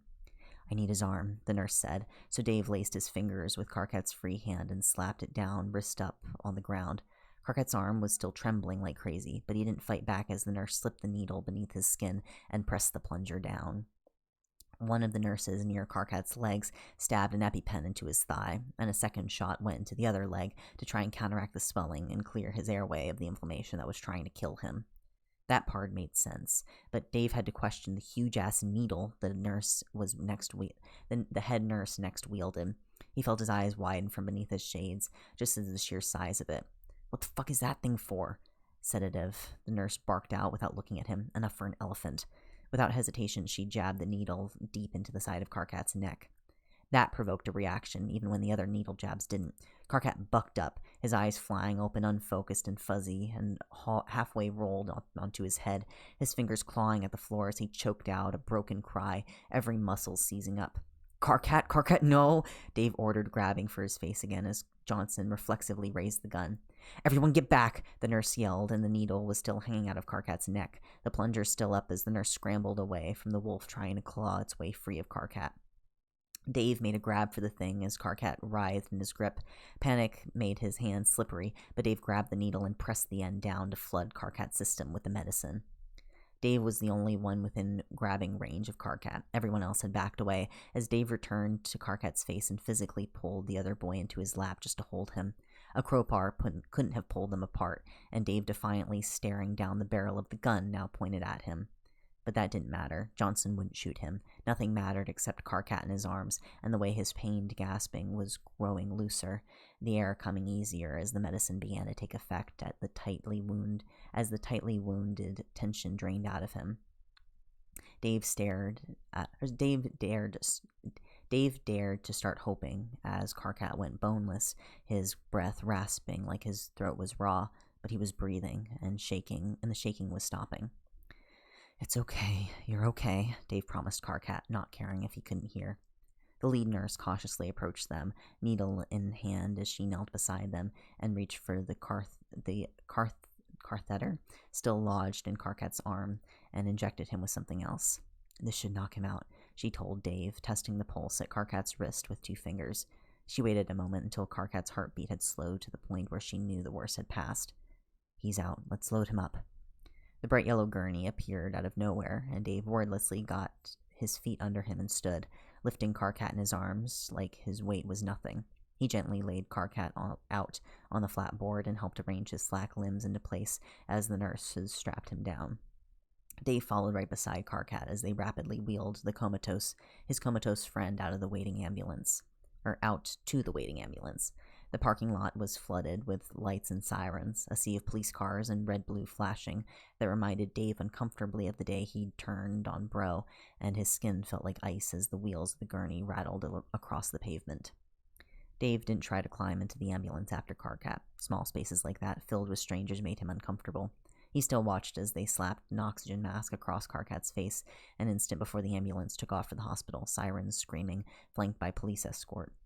Dave was so busy staring at the vehicle that he didn't notice the policeman beside him until Officer Johnson had laid one heavy hand across his shoulder, and Dave violently recoiled from the touch with his whole body, flinching away. Dave pulled his hand back like Dave had scalded him, palm flat out appeasement. Easy, he said, low and gentle, like a few minutes ago the man hadn't been holding a gun to him, not that Dave held that against him. Shit was common sense. Let's go back inside. Dave wordlessly followed the man back into the school and into the front office where the other cops roped off the hallway and started their investigation near the lockers. Dave felt numb as he collapsed into his normal lunchtime chair and stared at the empty seat next to him until sickness rolled through his belly. The intercom system crackled to life overhead, Principal Warren's voice speaking to the school. We are still in a lockdown, but the situation is secure. There is no danger to students or teachers at this time. Please sit tight while we get the situation dealt with. Now that the adrenaline was wearing off, Dave's hands began to shake, and he breathed deeply through his teeth, sucking in air. Johnson was still staring at him. He swallowed thickly before speaking. You've got to be the bravest motherfucker I've ever seen. Dave barked out a humorless laugh at the irony of it. He wasn't brave. Not ever. No, seriously, Johnson told him, nodding. I think you just saved Carcat's life. Dave did nothing but accept the words. He didn't trust himself to speak as he pulled out his phone and rapidly typed a message to Slick. I need you to come get me from school as soon as possible. Some shit went down and I'm sort of freaking the fuck out right now. Please. He snapped the phone shut before he could type something more pathetic than please. His throat felt tight enough that breathing hurt. He tried to shove all the emotions away, but that only worked up until a certain point, and he knew if he tried to speak, his voice would break. Are you okay? Johnson asked, concerned. Dave stared at his empty hands and shrugged. He didn't know enough to name what he was feeling. Johnson left him alone after that, and as time passed, Dave's thoughts kept getting more convoluted, the same instants and moments cycling through his mind on repeat like his own personal slideshow of horribleness as he tried to figure out where he'd gone wrong, where he'd fucked up, identify the place he'd made a mistake, because he was always the one responsible when shit went wrong. Except this time, no matter how hard he thought and how many ways he tried to visit the situation around to place the blame on himself, Dave couldn't think past the block in his mind that was screaming, I think you just saved Carcat's life, on repeat.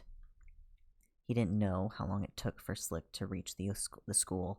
He only knew the instant when the Fed arrived, cursing up a storm as he burst into the office. What the ever-loving fuck is going on here? Where's my fucking kid?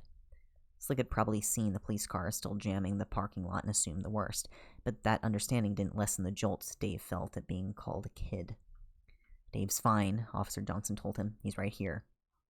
Slick's gaze landed on Dave, who didn't move as the Fed gave him a very thorough once-over to check for any obvious stab wounds. What the fuck happened? Slick asked him, his voice too loud, and Dave flinched back from him wordlessly. Are you hurt? No, Johnson answered for him, and Dave was instantly grateful. Slick turned to the man. Then what the fuck happened here? He demanded to know. Officer Johnson answered him deadpan. Someone tried to murder Carcat at school. He nodded at Dave's direction. Dave stopped it. Saved his life for sure. Slick froze, his jolly jaw working as he glanced back at where Dave sat, then back at the policeman. How's the kid doing? He asked, his voice softer. They took him to the hospital, said Johnson. Carcat heals fast. I think he'll recover from this, but Dave's the one who made sure that he got that chance. Johnson took a deep breath and let out a whistle. Bravest thing I've ever seen. Again, that word brave made a sharp feeling shoot through Dave's core. That wasn't right. He hadn't been brave at all. He'd just done what he needed doing to save Carcat from dying. Johnson was still talking. Dave was a hero today, he said, because he might have known that Dave was Witsec, but he didn't know why. Didn't know everything Dave had done to not deserve that word. Okay, Slick was nodding. Let me get him back to the safe house. He's clearly been through a lot today. Normally, students aren't allowed to leave during a lockdown, Johnson admitted. But I think I'll make an exception. Just make sure you get some food and rest tonight.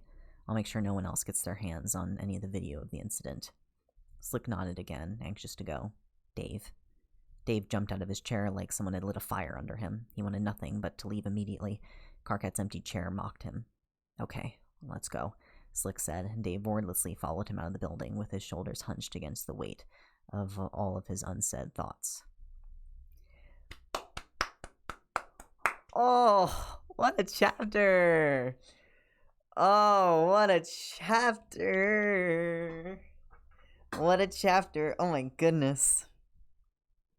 Oh, I fucking love this chapter so much.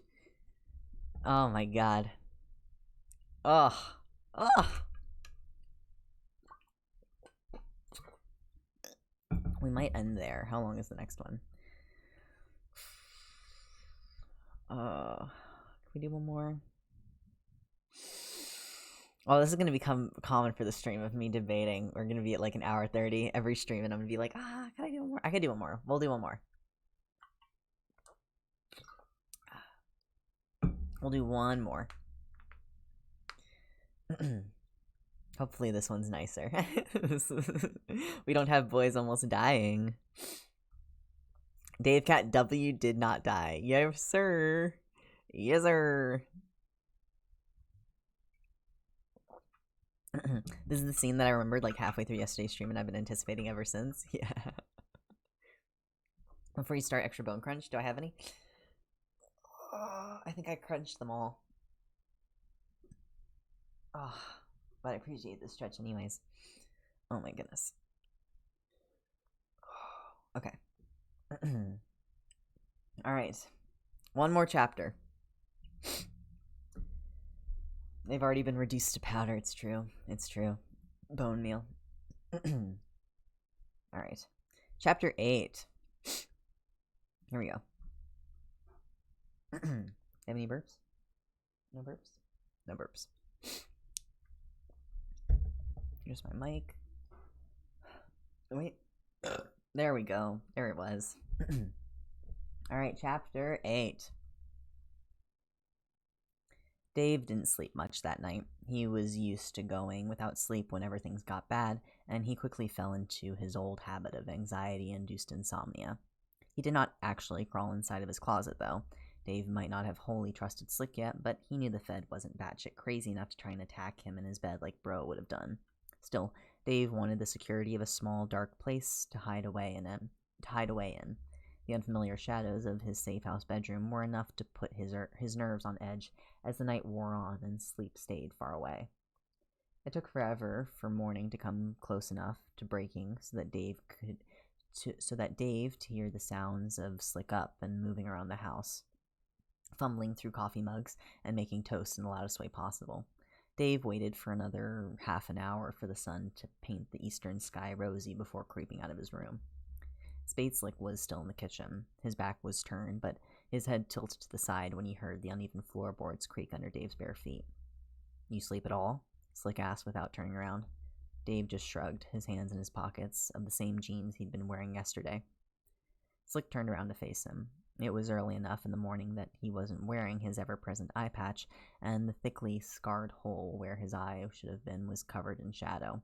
In a way, the wound made Dave jealous. It should have been an ugly thing, but it had healed well, and the leftover scars were faded and neat, so different than any of Dave's own marks, highlighting the vast difference in appearance and actual care, highlighting the vast difference in appearance actual healthcare could cause. Almost like Slick could sense exactly where Dave's focus was, even through his shades, the Fed gingerly picked up his eye patch from off the counter and snapped it into place. Dave said nothing. "How you feeling?" Slick asked, and this time Dave didn't try to shrug. His sleepless night was weighing on him, exhaustion settling into his bones. Slick stared at him. "You should try to get some sleep," he said. "No school for you today." Dave pulled his phone out of his pocket to check for messages, and once he still saw he had nothing from Carcat, he snapped the phone closed. His fingers tapped nervously against his thighs as he said the first words he'd spoken since the attack. "I want to go to the hospital." Slick nodded to himself as he moved slowly about the small kitchen, gathering up bread and butter. He placed the 2 slices of white bread in the toaster and pressed them down. The timer started ticking. "Try to eat first," Slick said, and that didn't mean no like Dave had expected. "You didn't eat last night, and I won't let you make yourself sick." The unexpected gentleness of the Fed's gruff voice rubbed against Dave's shot nerves. "I never get sick," he shot back, harsher than he meant to, and his hands were shaking. Slick stared at him like he doubted that, and that was all the excuse Dave needed to let his emotions twist into anger. A white-hot feeling filled his veins, and Dave clung to it because feeling mad was easier than feeling everything else. He opened his mouth to spit out something hurtful, something volatile and venomous. Excuse me. And then there was a sharp ding as the toast in the toaster popped up, and Dave couldn't help but jump back at the unexpected noise, cringing down with his shoulders drawn up and around his head. Agent Slick calmly lifted the hot toast with a fork and placed it on a paper plate. He set the slices down on the table between them like an offering, right beside the butter. He cleared his throat. "You should eat, Dave," he said, sliding the plate closer to him. "I can drive us to the hospital afterwards." Dave's shoulders slumped. He couldn't hold on to anger in the face of Slick's patient concern, even as part of him recognized the compromise for what it was. If eating some toast could get him to Karkat faster, so be it.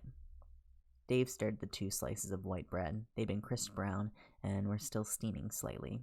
He didn't feel hungry at all, but he scarfed down the toast as fast as possible, limited by how fast he could swallow down the dry bread. Crumbs went everywhere, but Dave ignored them. Slick nodded to the empty plate as Dave set it down between them. "You want more?" "No," Dave said. His throat was painfully dry. "Go get in the car," Slick said, jangling the keys in his pocket. "Let's go check on your friend." Dave ghosted out the front door after slipping on his worn-out shoes and down to the sleek car parked in the dirt outside the lot. The early morning sun was just starting to get high enough to leak its light through the pine trees that lined the road. His feet left footprints in the wet grass behind him as he slammed the car door shut and buckled in. Slick took a minute to appear outside, angling his hat low over his face against the bright light of the morning as he made his way to the car and climbed in. "You keep this thing unlocked?" he asked, his voice flat. Slick just shrugged. "I figured that no one would be dumb enough to steal it from the safe house," he said, starting the car. "I keep it locked everywhere else, though. You can't trust people like you used to." "I doubt you ever trusted anyone," Dave said. "Not anyone you didn't already know." Slick sat there, the car idling in the driveway. Then he shrugged again, and the car started forward. "You're probably right," he admitted. "I'd love to say that I'd trust a stranger to do the right thing, but I've seen too much shit to actually believe that." They drove in silence for the rest of the ride. Dave stared out the window, watching the town pass by. The hospital was nearly 15 minutes away, a building of white concrete that shone in the sun. There was a helicopter on the roof. Dave could spot the blades from the parking lot. The front entrance was dwarfed by the ER drop-off point, nothing but a small blue door that led to a neat, sterile waiting room.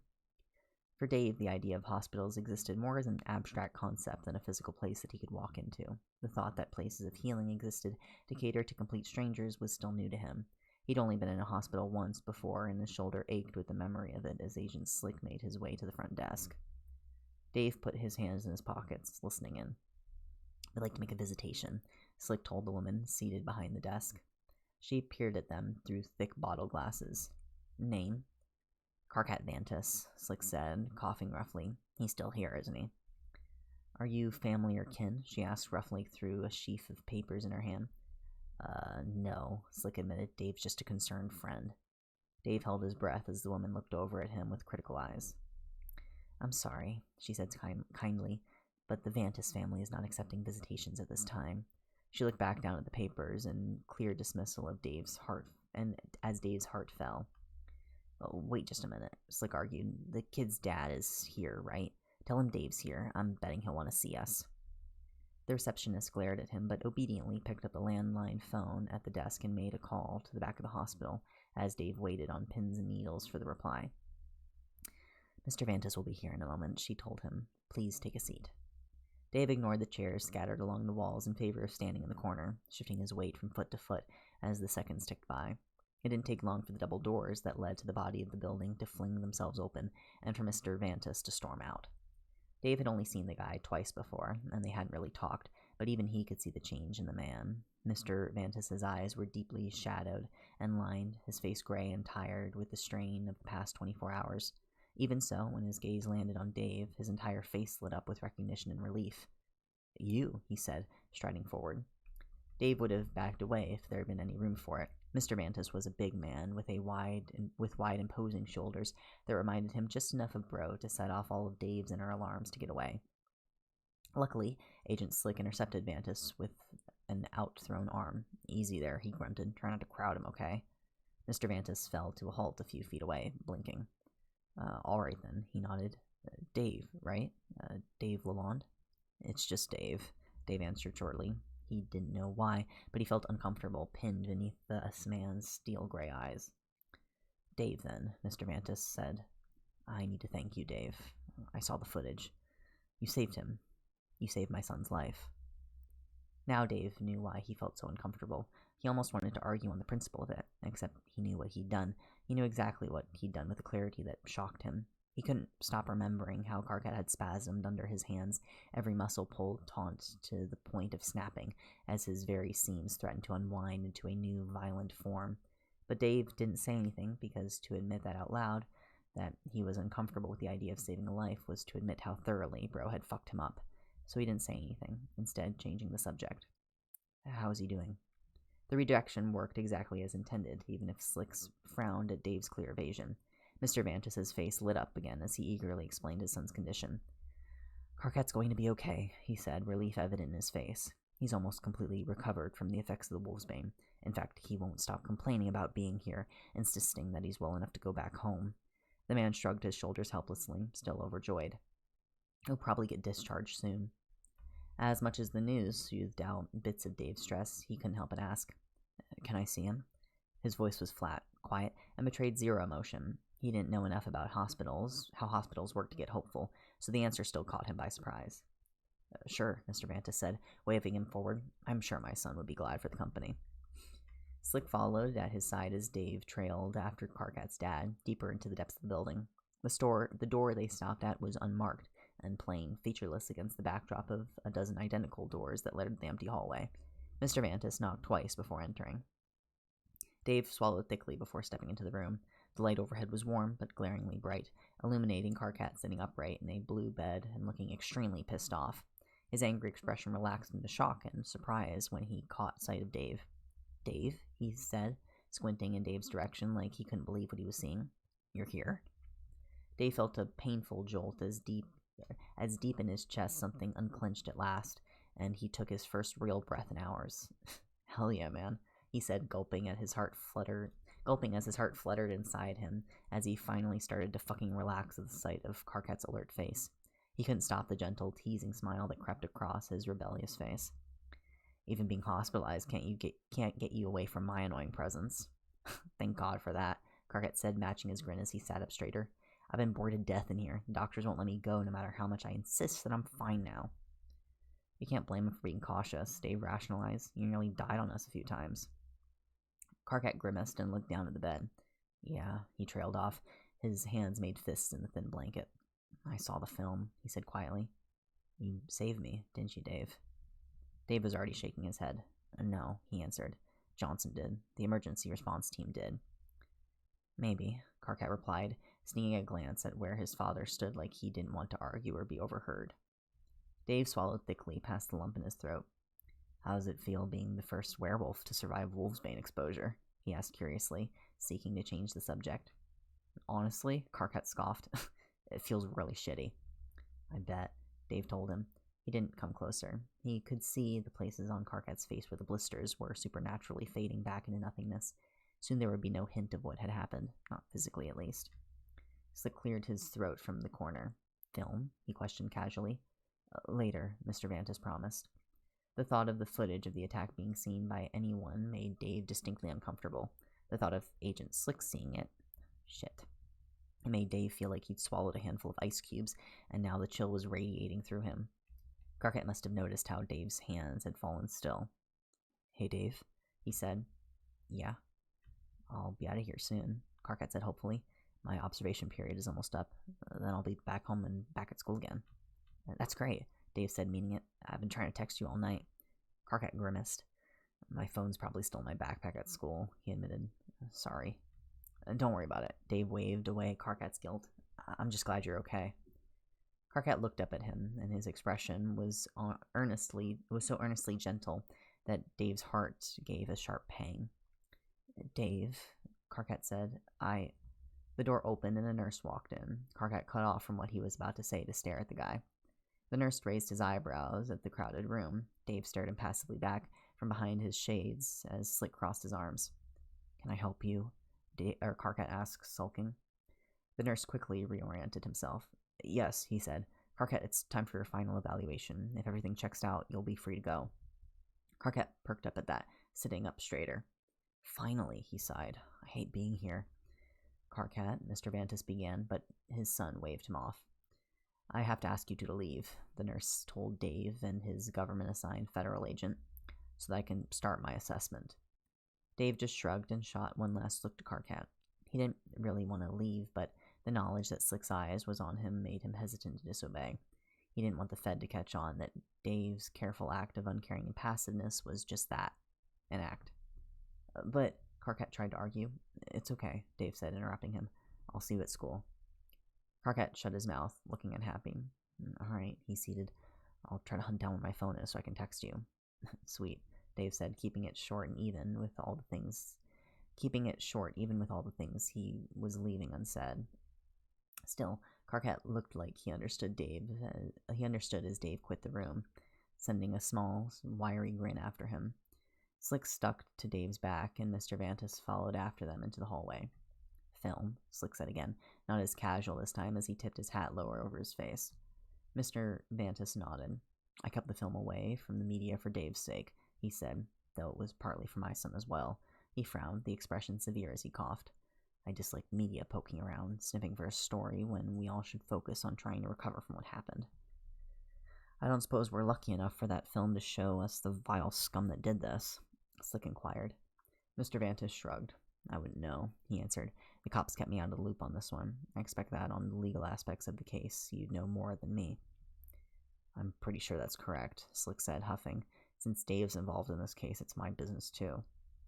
Dave hadn't considered the fact that technically he was part of a second investigation now.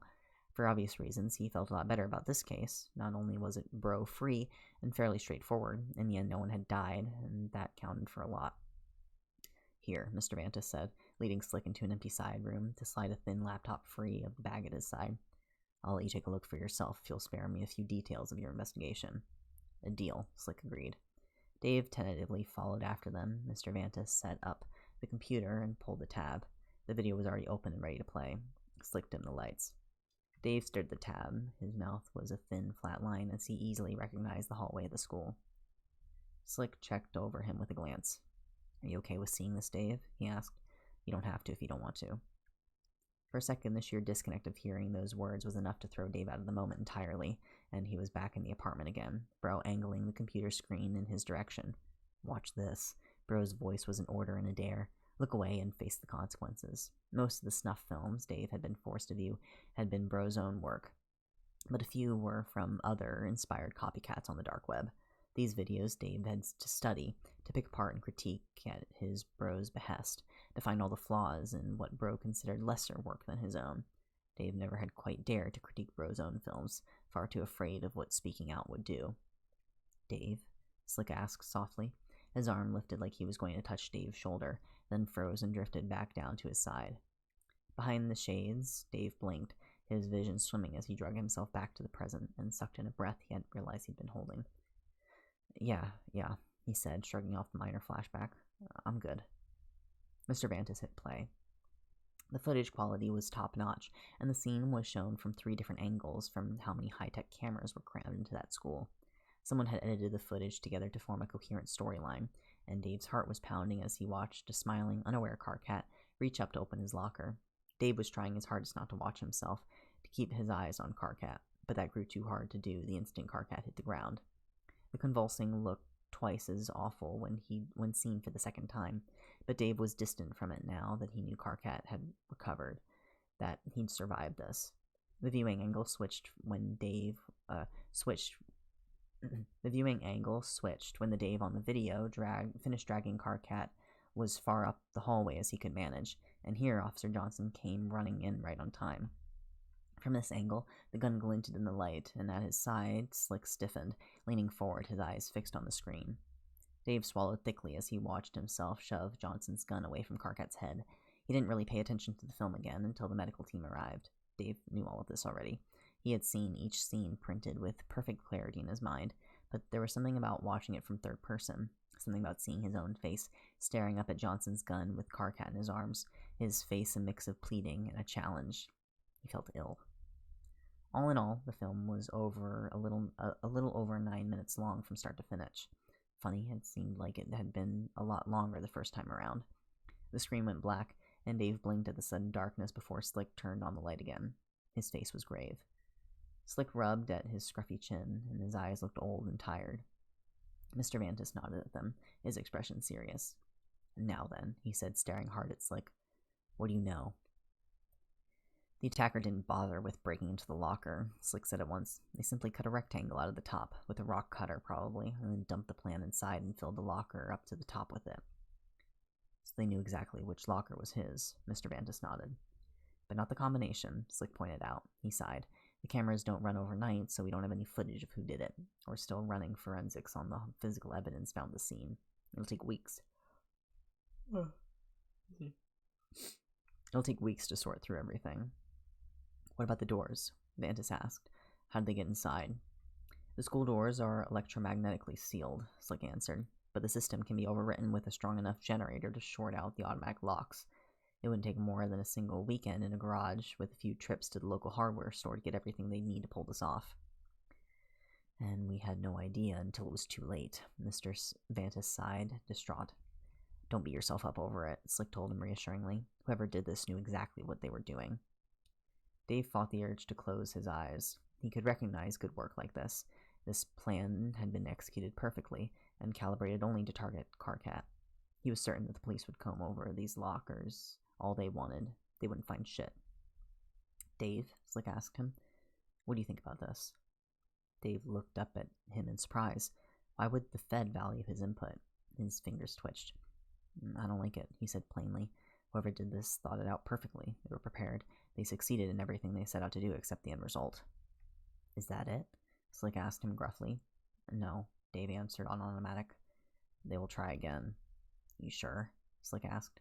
Yeah, Dave said. That's what Bro or any other one of his pals would do. None of them would stop after a single failure. Mr. Vantis was clearly surprised at Slick asking Dave for his thoughts. The man didn't know why Dave was in WITSEC, but Dave could see him rolling with it. Okay, he said, nodding. We'll up the security, run the cameras 24/7, redo the doors. That's a start, Slick said. Good luck. Thank you, Mr. Vantis said.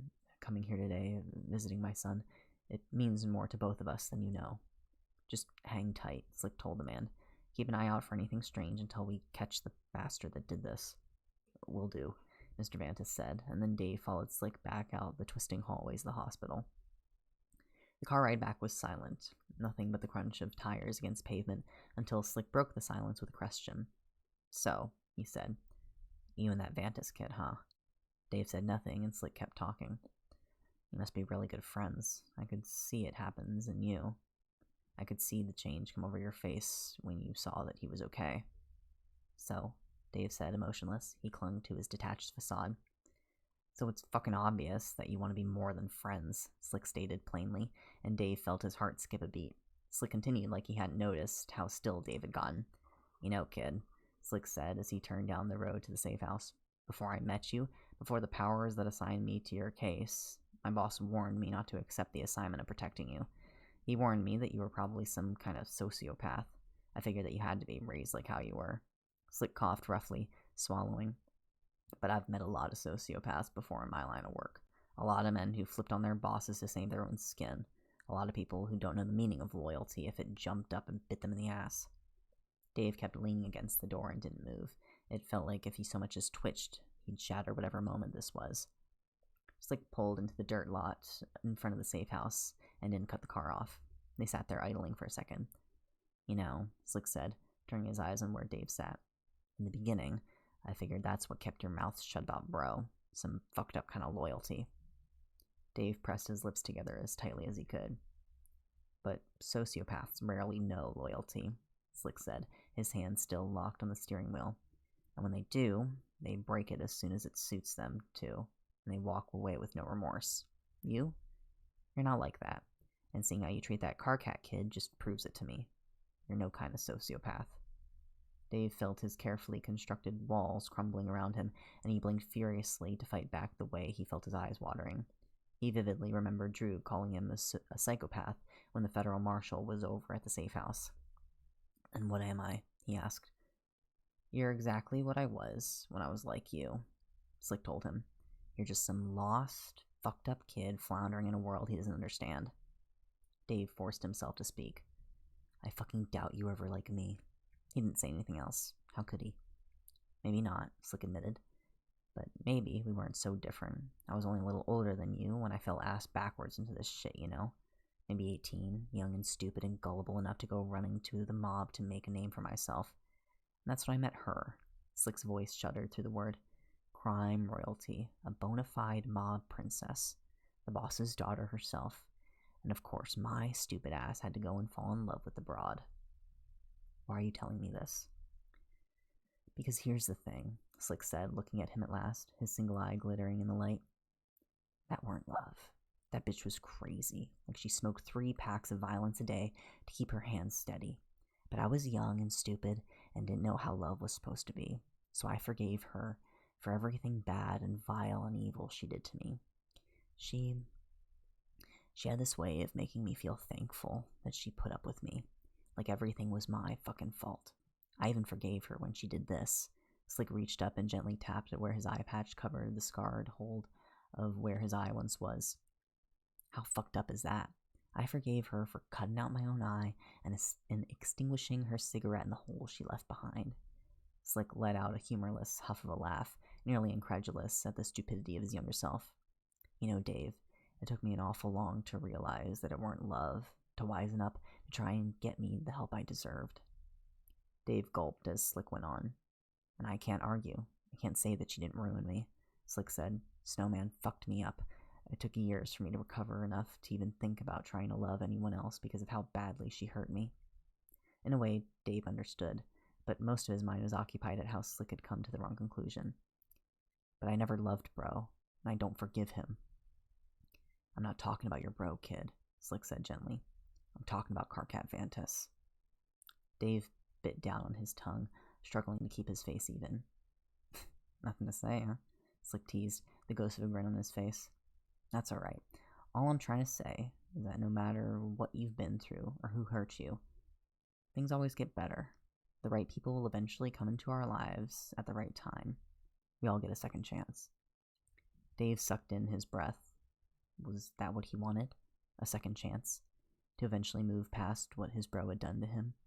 To be a better friend to Carcat? And then maybe something more? Was that really something that was possible?